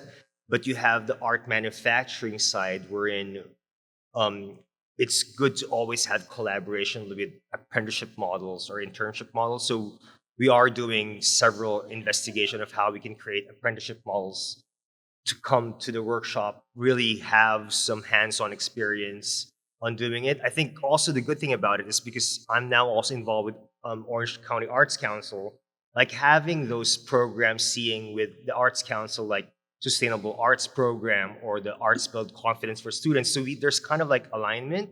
Yeah. So it's kind of good to see coming from a UAP private company and seeing what are this symbiosis between an arts council to us. So it's good. Be kind of like I think the beauty is you can create a program. You don't need to follow an existing framework. You can really enhance something that's built for UAP. So we're doing a lot of those modeling for both the consultancy side and manufacturing side. And Dave, different sector, but I think similar kind of labor fundamentals with competition out there. How are you addressing the skill gaps and then subsequently, filling the gaps? Yeah, so I think for us internally, we have to have roadways that help our employees move up to the next level, gain new skills. So leadership programs, technical skill training, trying to get LPN to become an RN, try to get MA to become an LPN, try to get a PSR to become, a medical assistant. That's important to us. And how do we want to create them internally? The second piece is we need pathways with our local training. So that would be SUNY Orange, Mount St. Mary, Toro. We have all of their students on a regular basis. So we see, sort of roadways coming in the organization where half of our nurse practitioners are probably graduates of the Mount at this point in time. Most of our nurses, most of our LPNs, most of our MAs are out of SUNY Orange or Mount St. Mary. So you see those pathways out internally and both externally. It's, again, it seems like one of the key themes here is we prioritize our people today. We're thinking about reaching unique populations. We work with Steve Knob to connect with communities. But on that piece of supporting our people, the people who work here today, again, I'll circle back to Susan. I think Susan does it like no other. Susan, as you look to, it's particularly in the industrial space, you're seeing higher uses of robotics, you're seeing automated material handling equipment, you're seeing, higher clears, more racking. So the warehouses are now high-tech facilities. So how from a logistics perspective, are you forecasting the use of robotics and AI in the facility? And again, I know that the culture of McKesson is like none other. So are you training these folks in more material handling kind of efficiencies, or what's the industrial outlook on AI and robotics look like? So I can share information just about our site. And when you think of, our site is automated. So when you think of it, the automation helps us to get more lines or orders out in the same window because the time window doesn't change. We're essential on-site workers and we're distributing pharmaceuticals to hospitals, pharmacies, acute care every single day. So we have to make sure that we're delivering on it and of course complying with all of the regulations. So the automation for us helps us. But when you speak about the people, I'm happy to say that every single one of our members of our management team started at our facility as a lower level than management, as a material handler, then went to a lead, then went to quality control. And so we have accepted that mission of developing our own. And these are, people who are from this area. They're awesome workers, and they have excelled. They have earned their position. And, so I'm very happy to share that. It's amazing. That upward mobility, similar to what Dave mentioned, and even Gilbert, having that pathway, that roadway, as Dave said, to higher paying positions at a company, critical. And let me circle back to Steve. And Steve, this is, I think, a question that I will pop up into your office and argue with you often about this sometimes. So how do we balance building a workforce for tomorrow that's focused on advanced technology and semiconductors while supporting the existing ecosystem of today? This is the question everybody's juggling with. But So, AI is great, and a lot of industries, I'm sure it's going to be important, but it's not the end all be all. Yep. Certain other stuff needs to get done. The Labor Department issued an industry sector report the other day. I shared it with you and the members of the economic development team. Susan got a copy of it. So I looked at what they project out for the Hudson Valley. They did it by the Hudson Valley, not Orange County, but I think it's similar. What the main jobs are going to be in the next 10 years. And number one is hospitality position, 112% increase. I don't know what AI has to do with that. That's soft skills again. Nice, friendly. Hey, how are you? The next one were drivers, CDL drivers. Someday, maybe Elon will figure out how to get that self-driving, tractor trailer. Yep. I don't want to be behind it, but maybe someone else might be. Fast food workers, 65% increase. I don't think that's a lot of AI. I mean, they got the kiosk now, whatever, but someone still has to be behind there putting it together. So we still have those positions that don't require a lot of technical skills. They're still going to be there. They're here now, and I think, obviously, in the next 10 years, I think they will be there as well. And there's, other than a CDL driver, there's not really a lot of specific training for that. So it's interesting how that's going to play out, and I don't think we can pigeonhole one sector over another because it is so vast and so diverse. It just depends on what sector we're talking about. Yeah, well said. And we are coming up on time, so I do want to give the panelists maybe parting thoughts and say 30 seconds each. Gilbert, when you look at, and this is an open question again, when you look at the Orange County market, what are some of the pain points from a workforce perspective, and how can we, as the leaders in the community, as we're thinking about the next generation, alleviate some of these pain points? Yeah, that's a good question. I think I think the thing is, we're not seen as, for art manufacturing, we want to change the shift of creating Orange County as really the epicenter of making. We have UAP, PRG, Fab House, Costume Armor, a lot of those amazing art, bespoke manufacturing. And I think if we start doing that, the students, the high school and university graduates will start thinking that they don't need to leave Orange County because they have a place here. So I think having that type of vision to make Orange County as a center of art making will be for something to be built on. I think that's one thing to Absolutely. I love it. Thank you. Dave, please. Yeah, same idea. So I think we have to embrace what's happening locally, and that would be the Hudson Valley. And again, keep our options open for where our employees of the future are going to come from, which is local. And then just make sure we're embracing all of our training and educational opportunities out there to keep that workforce happy and healthy. Well said. Please, Susan. Building awareness with the workers as well. I shared some AI information with our team, and I said, okay, who's on, chat, any of the chat bots? And they looked at me and they said, what are you talking about? I said, who communicated with, and I named for anyone who's applied for a job, because that is one of the areas that we're using AI. And they said, we all did. And I said, okay, so that's a computer. And they looked at me with amazement. So building that awareness, making sure that they're well informed of what's happening, and then the potential. One positive note was that in the information that was presented, I said, showed the jobs that had potential change. And I said, what's missing? And of course, their jobs, the warehouse jobs, because we do have a need for workers, in our day-to-day. AI helps to support us, whether it's translating documents, whether it, into another language, or helping us to get information faster, taking, the recruiting first piece out of it, what's your name and address, that type of thing. Yeah. So we are embracing that from the top down of our organization. Thank you, Susan. And Mr. Knob. It is Please. interesting that because the thought just came to me. It's so interesting how many folks do come into our centers that don't have hardly any computer skills at all. Man, they can work that smartphone, but email, applications, and we have to kind of train them on that to apply for a job. Sure.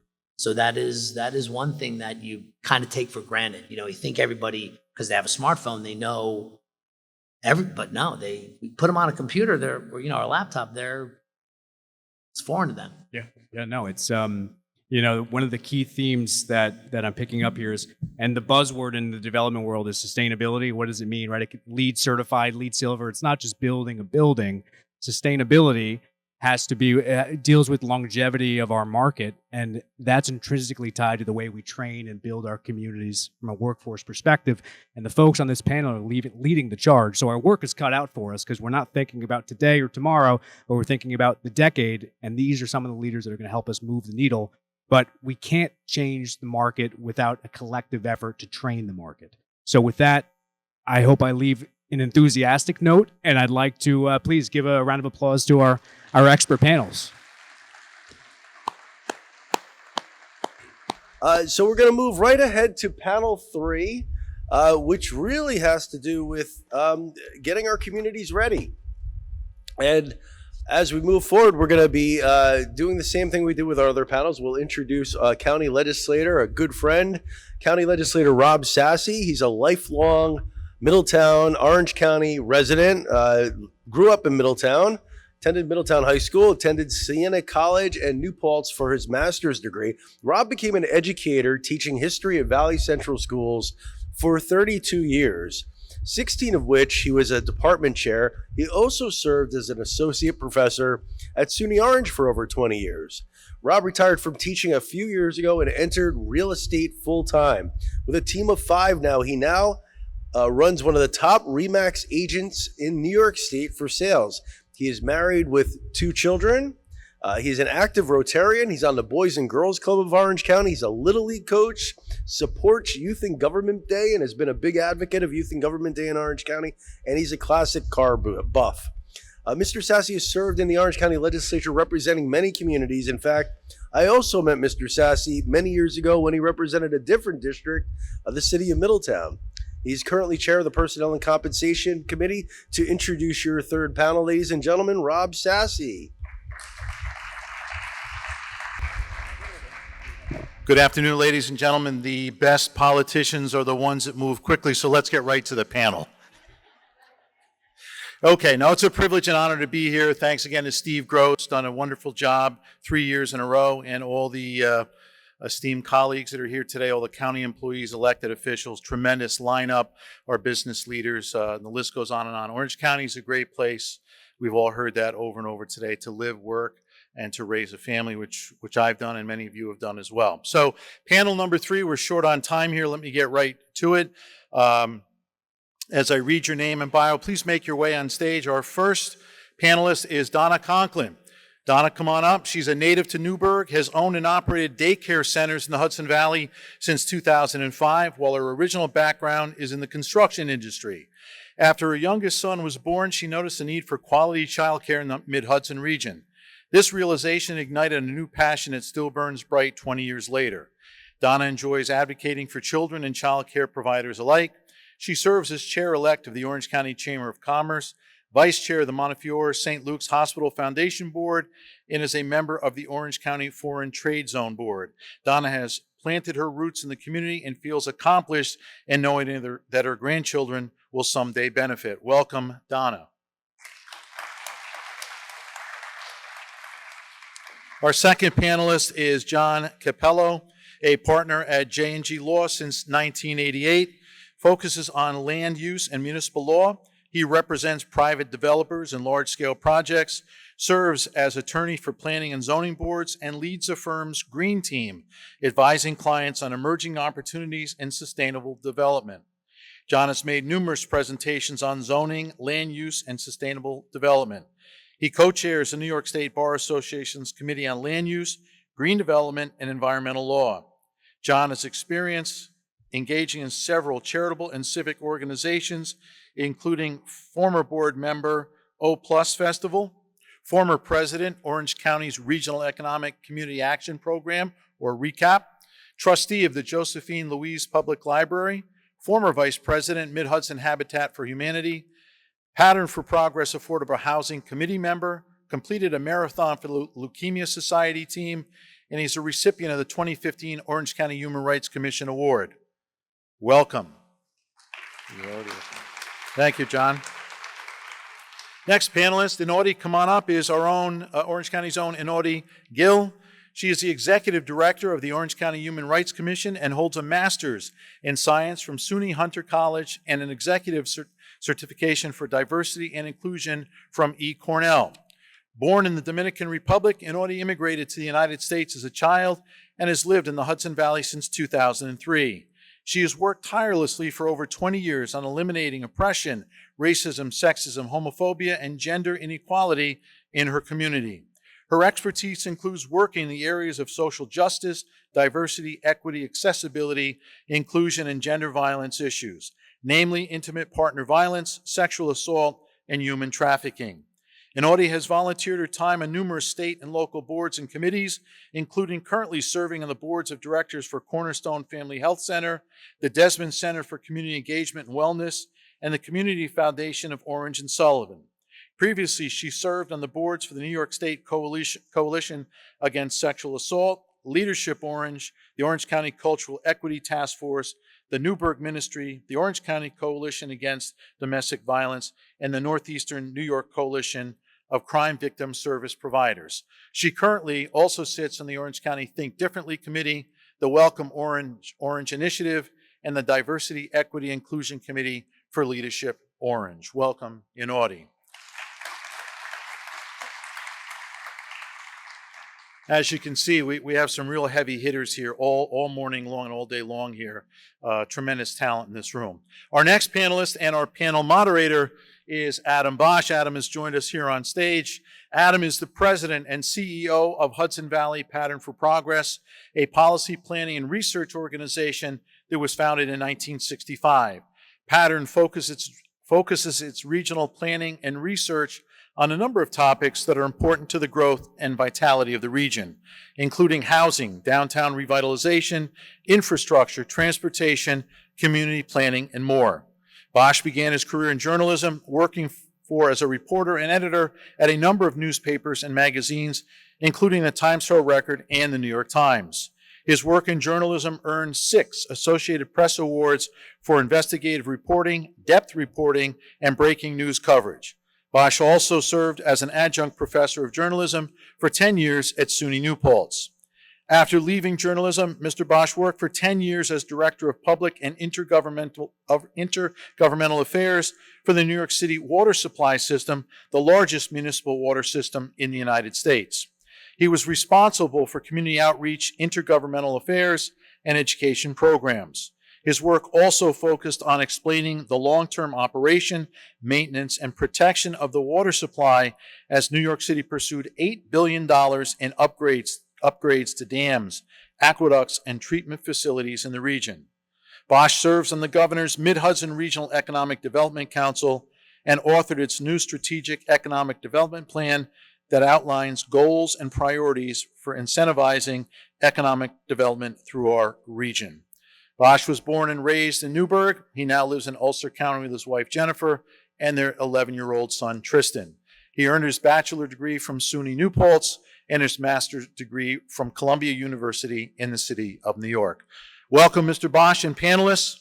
The floor is yours. Thank you. All right, thanks. Hey, everybody. So it was really great to watch the panels this morning and the talks this morning, and so many of those talks and panels focus on our strengths, on the training, on the things that are going well. And I think inevitably it's important also to focus on our challenges, and you can make an argument that perhaps it's even more important to focus on our challenges. So a lot of what this panel is going to talk about today are the things that lie in front of us that we really need to be watching that are related to sort of the health and finances and strength of our community to be able to produce and maintain a workforce. I want to just start with one thing Steve Knob mentioned. We know what the workforce looks like in the next 18 years. We do know what the workforce looks like in the next 18 years, and we know that this region is going to feel strained not by the quality of the workforce, but by the quantity of the workforce. And right now in the region, the older half of our workforce outnumbers the younger half by almost exactly 100,000 people. That means for every person we have retiring out of the workforce, we only have a fraction of a person entering it. Just since 2010, our region is down 38,000 kids compared to 2010. And so we know that when it comes to the quantity of people that we can train, that we can employ, that we can get into our employment centers to allow economic development to continue, that this is a regional challenge we need to keep our eyes on. One of the biggest factors related to that challenge is not only the availability, but the affordability of housing, okay? The saying goes, residential leads commercial. In order for us to have economic development, in order for us to have companies who want to come and produce goods and services that we need and want, we need a place for their employees to be able to live. Right now in Ulster County, the family making typical wages in Orange County can qualify for a mortgage, a maximum mortgage with a perfect credit rating of $225,000. To buy the typically priced home in Orange County, you would need to qualify for a mortgage of $380,000. So that's a $170,000 gap. Just in the past 3 years, we've seen rent go up 27% while wages went up 5%. So there's a lot of housing stress that affects our desires and our goals for continued economic development in the community. And that's why I want to start with John first. John, let's talk about what community leaders in this room can do to allow and encourage more housing for people across the entire spectrum of incomes so that we can maintain a workforce and support a workforce to support all these wonderful projects and initiatives that we talked about today. Great. Thank you, everyone. It's a pleasure to be here. And I know I could see all your eyes when you were reading my bio, but to say that guy never ran a marathon, but it was a while ago, and maybe someday again. But when it comes to housing, if there's one thing I need to impart, it's we want to provide housing. We need to have the community will it and support it. And that's the biggest problem in it. As I see in my travels, on all ends of the spectrum, there's two fallacies that I think we need to address. The first fallacy is that housing doesn't pay for itself. I hear that time and time again, and it's not just from what we would call NIMBYs. It's also from commercial developer clients who I represent, who when they're having a problem with the planning board tell me, just go tell them we'll put 100 housing units there. Then they'll change their mind. And I say, that's exactly what this community probably needs is 100 housing units. But they say it anyway, and the communities usually listen because the focus is on ratables, and people don't understand that in order to have ratables, you need housing. Jobs need a place to go sleep at night. And that's what houses are. Now, and also, we want the jobs we create to sleep in Orange County.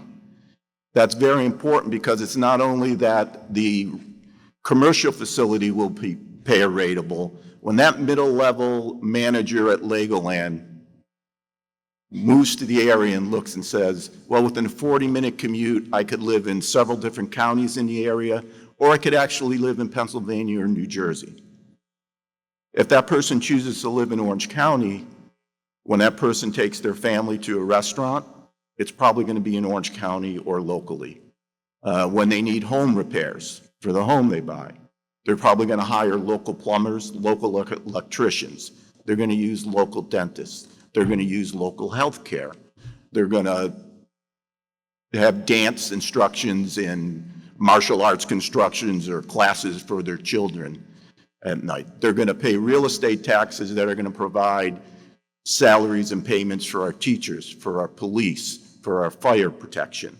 So having that money stay in the county is very important, and that's the quality of housing. If that family lives in Pennsylvania, in Milford, and he does a 40-mile commute to work every day, not only is that bad for the environment, it's bad for our community because all that money I just talked about is now being spent in Pennsylvania.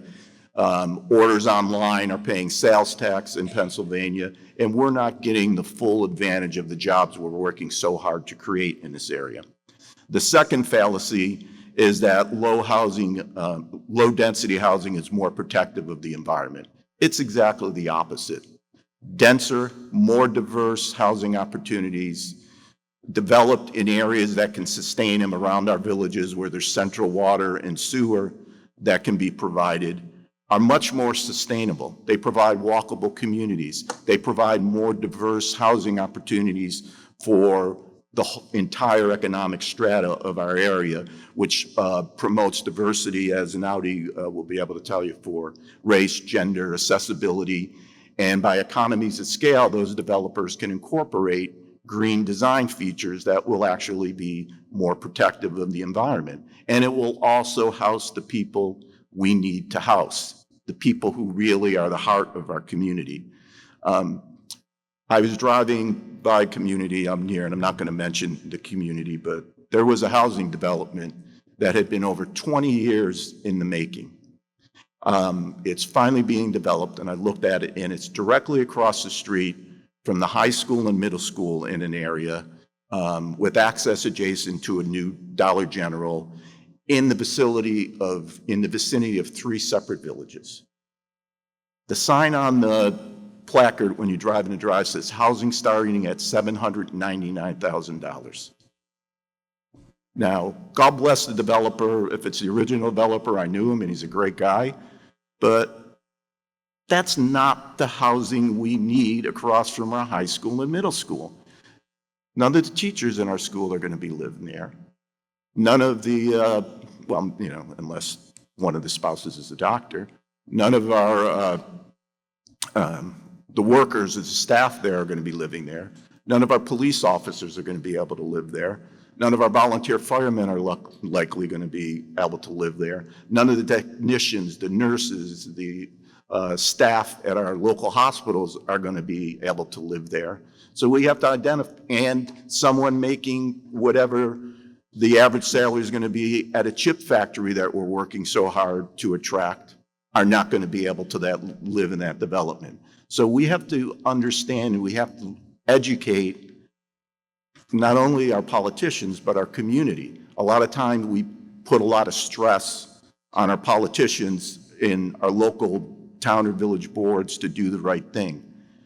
But there's nobody there at the meetings telling them to do the right thing. We're here at these types of conferences and symposiums. We need to bring those employers who are on the second panel to planning board meetings and town and village board meetings to let those people know, you want us to stay here, this is what we need. You need to help produce it, and you need to educate the community that there are people out there to support people doing the right thing instead of just coming and complaining when something is done that they don't like. Yeah, so we often talk about housing as helping to provide workforce for all of you, but housing also provides a more steady customer base as well, and it prevents customer base shrinkage. I want to add one thing. John mentioned two things that are sort of frustrating or myths about housing. I'll add another one. The thing where people come out and say, we can't afford this housing because we can't afford to have more kids in the schools. That is the biggest myth going in the Hudson Valley, okay? In the Hudson Valley right now, we have 48,000 fewer kids in our public schools than we did at the peak of enrollment in 2003. We have 5 counties where every single school district has shrunk by more than 10%. In Orange County, every single school district has shrunk except one. So we should be on our knees praying for a hailstorm of children until they fall from the sky, because that's going to be our future workforce and our future customer base. So when you hear people say that, politely tell them they're wrong, and if they don't listen, maybe tell them unpolitely. We can't allow that myth to keep going around the Hudson Valley. One other question, quick, John, a follow-up. Briefly, are there any impediments to housing at the local level that business folks should know about, local leaders should know about, that you think they should focus on most intently to try to alleviate this housing shortage that we're feeling in Orange County and in the region? Well, really, it goes to the zoning. I mean, the majority of zoning codes in our region, especially in our towns and our villages surrounding the cities that have the infrastructure, just don't allow the appropriate density. It goes to my second point. We have to embrace the fact that we should be building more smaller units, small lot, single family, townhouses, apartments, to allow the people we need to live in our community and do it in an environmentally sound manner where, by improving and investing in our water, in our sewer infrastructure, in our local roads, that will allow us to preserve the beautiful farms, the beautiful vistas that we all love about the Hudson Valleys. And I would say the coalition of the willing and the coalition of the people who understand this is growing. They know that, housing doesn't just look like two things, John, right? A single family home on a large lot or an apartment building. There's a whole spectrum of housing in between that our sort of outdated zoning doesn't really contemplate or allow. And we need to make sure that we have a variety of typologies of housing for the variety of people that we want in our communities and that you all need to employ in your workplaces. Is that fair to say? Yeah, we used to call it neighborhoods, and it was much more accepted. The term neighborhood has, devolved over recent years, but I know from my generation, which once again, reading my bio is like, I feel really old, but that's where you grew up. You had a diversity of, economic in your area, but you had a stake in your community because that was your home. That's where you went, to study at night. Yeah. That's where your parents had your meals prepared. That's where you dreamt at night. We need to be providing those opportunities. I was the son of an immigrant auto body repairman. I was able to grow up with 4 children and a grandmother living with us in a house that was our house. People similarly situated today in this region would not have those opportunities that I had in my community, and we need to look back and say we need to honor that. We need to provide those same opportunities for those people coming and working hard. I feel like I've dominated, so I'll let Thanks. All right, Donna, you ready to talk about childcare? All right, I'm going to share 2 statistics with you that should be shocking to everyone in this room. Number 1, last year when the Department of Labor, Commissioner Reardon's department, and ESD surveyed employers all across our region, they asked them what was the number 1 wraparound service that they were most concerned when it came to attracting and retaining their employees. And the number 1 response in our region was childcare. Now, why is that interesting? It's the first time ever that childcare ranked higher than transportation, ever. Now, why is that? Pattern put out a big regional study on childcare earlier this year. What we found is that 40% of our childcare businesses in the region have closed in the past 15 years. So we're down 40% of our childcare from just 15 years ago. That includes 61% of the childcare in Newburgh and 50% of the childcare in Middletown. People are not only having a harder time finding a place where their kids can get early education so they can get to work, they're having a harder time affording it as well. So Donna, can you explain why childcare is an important wraparound service that supports local workers, supports local businesses, and why employers and policymakers should care deeply about sort of the steady shrinkage we're seeing in childcare throughout the region? Yeah, first of all, businesses need employees, employees need childcare. And that's where, as Adam said, the shrinkage is faster than, even though there's less children, it's the shrinkage in childcare is much faster than the employees' needs. So what's happening is, you know, in my particular case and other providers that I speak to, we have waiting lists that go beyond a year. And the issue we're having is people can't go back to work. And if they can't go back to work, you can't get employees, let alone retain them. There's people, the affordability of it as well. Employers are finding that people are actually leaving the workforce because of the cost of childcare. And so all that is inevitably going to affect the economy here, not just here in New York State, and it's actually a nationwide problem, which Adam, I'm sure, can attest to. And I think what's happening is the employers now, so if they can't go to daycare today, now your employee's calling out sick, that's costing the employer. There's no rescue plan for this, and it's just getting worse. And another daycare closed this past week. And it's for all different reasons, obviously across the board. But we've seen, in my 20 years of doing this, I have never seen a waiting list as long as I have. And people can't accept jobs because they have to have the childcare set in place before accepting the job. Yeah, and we could, we don't have enough time to go into it today, unfortunately, but there's a whole mix of policy and socioeconomic factors that have really hurt the business model for childcare and caused their business model to collapse on itself. To Donna's point, the region has lost about 12% of its kids in the period of time that we've lost 40% of our childcare. So it shows you we're losing the childcare faster than we're losing our youth population. Donna, so since childcare was ranked as the #1 priority for employers in terms of wraparound services for their employees, what do you think the people in this room can do to help get this sort of on the front burner as an issue that more policymakers, more lawmakers, more people who talk about economic development should really care about? Well, I think educating themselves more about, partnering with, say, centers or whomever, your employees want to go to. And in doing so, we have this image of, okay, it's just daycare. And what's happening, we as providers need the support of the advocacy of all the employers to get to Albany. It's huge. I mean, Kathy Hochul's got a great plan, but when is it going to happen? And what's happening is we have these inequities in New York State. If you go north of the George Washington Bridge, it's one of my famous speeches, so to speak, where north of the George Washington Bridge and throughout the country, ratios is a big thing. We have a 1-to-5 ratio for toddlers. Everywhere other than the rest of New York State, New York City has a 1-to-6 ratio. 40 other states also have a 1-to-6 ratio. We have a 1-to-5 ratio. So in order to open up these spots, we have such inequities within the state, but yet we're one state. And you've heard me preach this for a while. The same with 4-year-olds. We have a 1-to-8 ratio. Every state in the nation other than the north of the George Washington Bridge, because New York City is part of that too, is a 1-to-10 or higher ratio. That alone would open up numerous spots for everybody throughout the region. And I think that's one of the things we need people to advocate for. The bill is sitting in Albany right now for toddlers.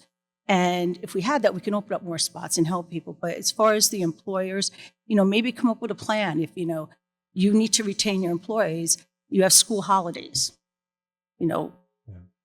offer as a benefit to your employees, and you're going to retain them. Because when they start taking off all these holidays that the schools have off that most of us don't, would benefit everybody. Yeah, and I'll add on Donna here. So this is very important for you all. The statistics I shared at the top indicate that our regional workforce is getting ready to shrink by about 125,000 people in the next 10 to 15 years. As the workforce shrinks, we need very, very high labor participation among the people who remain in order for us to maintain access to the goods and services that we need. One of the things that potentially stands in the way of us having very high labor participation is the inability, especially of women 25 to 44, being able to get to work because there's not enough childcare to serve their needs. So this is a really important issue, and I don't mean any offense to Donna and her colleagues, but when the childcare folks go alone to Albany, oh, here come the childcare folks again. Same, right? But if they come with the business community, it rings different. So you all have to get involved with this because, you know, your ability to have a workforce is kind of at stake. And if those folks don't have a place to not only have their kids watched, but have their kids get that important early education. I want to move on to Inaudi. Inaudi, listen, we know that the Hudson Valley is fortunate to have diverse people, diverse places, diverse professions, but we don't often reflect on sort of how we benefit from that. So can you talk to us a little bit about our understanding of how employers can benefit from tapping into the great diversity that we have here in our region? I mean, the first thing is it's the right thing to do. Having diversity should be something that comes naturally. It shouldn't be something that requires an entire procedure, an entire policy. However, it does. Where's Connor? Connor asked for the secret sauce earlier, and Connor, I will give you a big part of that secret sauce from McKesson, and that's diversity and inclusion. Fortune 500 companies, large companies like McKesson have noticed and have realized that have found that diversity and inclusion is profitable. Having folks at the table of different backgrounds, whether it's race, gender, whether it's folks from the LGBT community, folks from different religions, folks with different abilities, you have innovation, you have better problem-solving skills.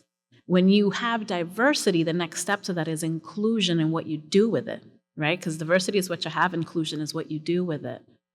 So that's how it's profitable. That's how it benefits us, makes us money. But it's also the right thing to do, to be equitable in our communities. Yeah, it's true. I mean, I've said this in my own workplaces over time. People who come from the same place with the same background and the same education tend to have the same ideas. Right. The more diverse ideas you have, the better you are at innovating, the better you are at your overall work that you do. So that's 100% true. Business and community leaders, though, and we even feel this a pattern in some of the research work we do. We're sometimes really challenged to reach out to diverse audiences in a way that's real, right? Sometimes those audiences are difficult to get at for various reasons. So that includes when we're recruiting for jobs, Inaudi, right? So are there strategies, are there programs, are there departments? If folks want to reach out to a more diverse work pool, what would you tell them to do? Absolutely. So the first thing is you want to define the diversity you're looking for. Diversity is not just one thing. So you have to assess your organization and your business and figure out, what am I missing? What do I need more of? Which community is under or not represented at all within my business and organization? And then once you have that, you go where the people are. It's Hispanic Heritage Month. Do you know how many awareness events are out there right now? I can think of 3 in Newburgh. So if you know that one of the things that you don't have is enough Hispanic representation or bilingual representation in your organization, go set up a table at one of those events. Reach out to them and say, hey, I hear you're having this at the library. I hear you're having this event here or there, etc. There's a lot of different events that happen throughout the year where you can literally have a presence. Show up. You don't have time for a table? No problem. Get some staff, some of your outreach staff, and start walking the rounds, attend those events, and say, hey, here's my business card. We are recruiting. The next thing another strategy that you can use is leverage the team and staff you already have. Create referral programs where you offer, I don't know, $100, $500, $1,000 for any staff member that lasts 30 to 60 days. You figure out what the number is there that's referred from your own staff. If you have happy employees, they're going to be very happy to share your job openings on their social media. And that's another way of diversifying. Leverage the teams that you already have. Another really great thing to do is just go out there and find online. Don't stay stuck to Indeed. HVCU Connect. Job boards I have it written down here. Diversityjobboard.com, diversity.com. Those are all different websites that actually offer diverse employees and diverse employers different options. So get creative. It's all about getting creative. Yeah, we've had some success recently using credible messengers from different segments of the community to help get our pattern work out there. And then the other thing we've done is we've actually just gone to some high school football games, especially the big rivalry games. Yes. You'd be surprised at how much diversity there is from your community at the local big high school sports game. I mean, it's a good place to go even for recruitment. Okay, it is now 1:04. I'm going to attempt to put a bow on this because we are now 4 minutes over time, and I think Steve likes to run on time. Listen, there are a lot of challenges ahead for the region, just as much as there are a lot of opportunities ahead for the region. I said this when we had our county executives forum in the spring. It sticks in my mind a podcast I listened to with some economists who said, it is human nature that we often avoid bad news about our finances and our health, but it's bad to do either, okay? There's great news out there about our regional finances or health, but there is also some troubling news as it relates to demographics, housing prices, workforce populations, and we can't ignore that stuff just to cut ribbons and pat ourselves on the back. We got to see that stuff coming and have a good civic discussion about how we attack those weaknesses to bolster the strengths we already have. We have to be able to go and say to our neighbors that we won't have the goods and services that we like and need unless we have the people who provide them, and we won't have the people who provide them unless we have the housing for those people. We won't have that workforce unless we have robust, adequate, affordable childcare in all of our communities that folks can access. And we won't have it unless we have a diverse workforce that represents the diverse people populations and needs that you all have as well. So let's not just look at the things that are going right. Let's make sure we're looking at the things where we have weaknesses and we need to strengthen them to remain competitive as a Hudson Valley and as Orange County. That's my wish for all of you. We're here to be a partner in that. They're here to be a partner in it. Don't be bashful. Reach out to us and have an awesome weekend. All right. Adios. And it's not a conversation that's easy to have, but it's a necessary conversation when we're talking about economic development and all the things we have going on in our county. Housing, childcare are key components when we're dealing with job creation. So we'll wrap this up really quick. I appreciate everybody that stuck it out to the end. I know it was a long day. We covered a lot of information. And in closing, I want to offer my extended gratitude to all those that have contributed to making today's day a tremendous success, and to those who have helped make Orange County a success and continue to do so. Your passion, dedication, and hard work have paved the way for our county's success and positioned us on the map for excellence. Please allow me to take a couple minutes to make a few thank yous. First, to Mount St. Mary College and the many departments from security, IT, marketing, catering, Parkhurst, the advancement team, even Father Greg Fluid, who was very involved, Dr. Gervasi, who is the new president, Parkhurst, the advancement team, and in particular, I really want to give a special shout out to Cindy Shirilla and Nikki Karana Ba. Those two ladies are fantastic. They've done an incredible job. And the Mount is very fortunate to have such an incredible and dedicated workforce. You're a very lucky organization. And one last time, I'd also like to thank Lisa Santiago one more time. Lisa works in the tourism department, as we said before. She's the secret weapon. She makes me look good with all these great presentations and makes the whole tourism department look good. So thank you, Lisa, for all your work. And our appreciation again to Focus Media and Everett Colley for the video and the video productions, and Sam Swikata in my office for all her assistance in putting today's event together. Lastly, we work with the Orange County Chamber of Commerce as we put these events together each year. We really want to showcase local businesses whenever possible. So we're going to invite everybody here to join us. We're going to be going to the Jet Set down on the waterfront. Michael Kelly is the owner of the Jet Set. He has offered to open up the restaurant from us. He'll be providing some nice appetizers for the group. We'd all like to continue our discussions and continue our networking down at the Jet Set at the waterfront. So I invite you all there. Thank you all for being part of the 3rd Annual Economic Summit. Let's move forward with optimism and shape a brighter and more prosperous future for Orange County. The best is yet to come. Look forward to next year's 4th Economic Summit. Take care, everybody.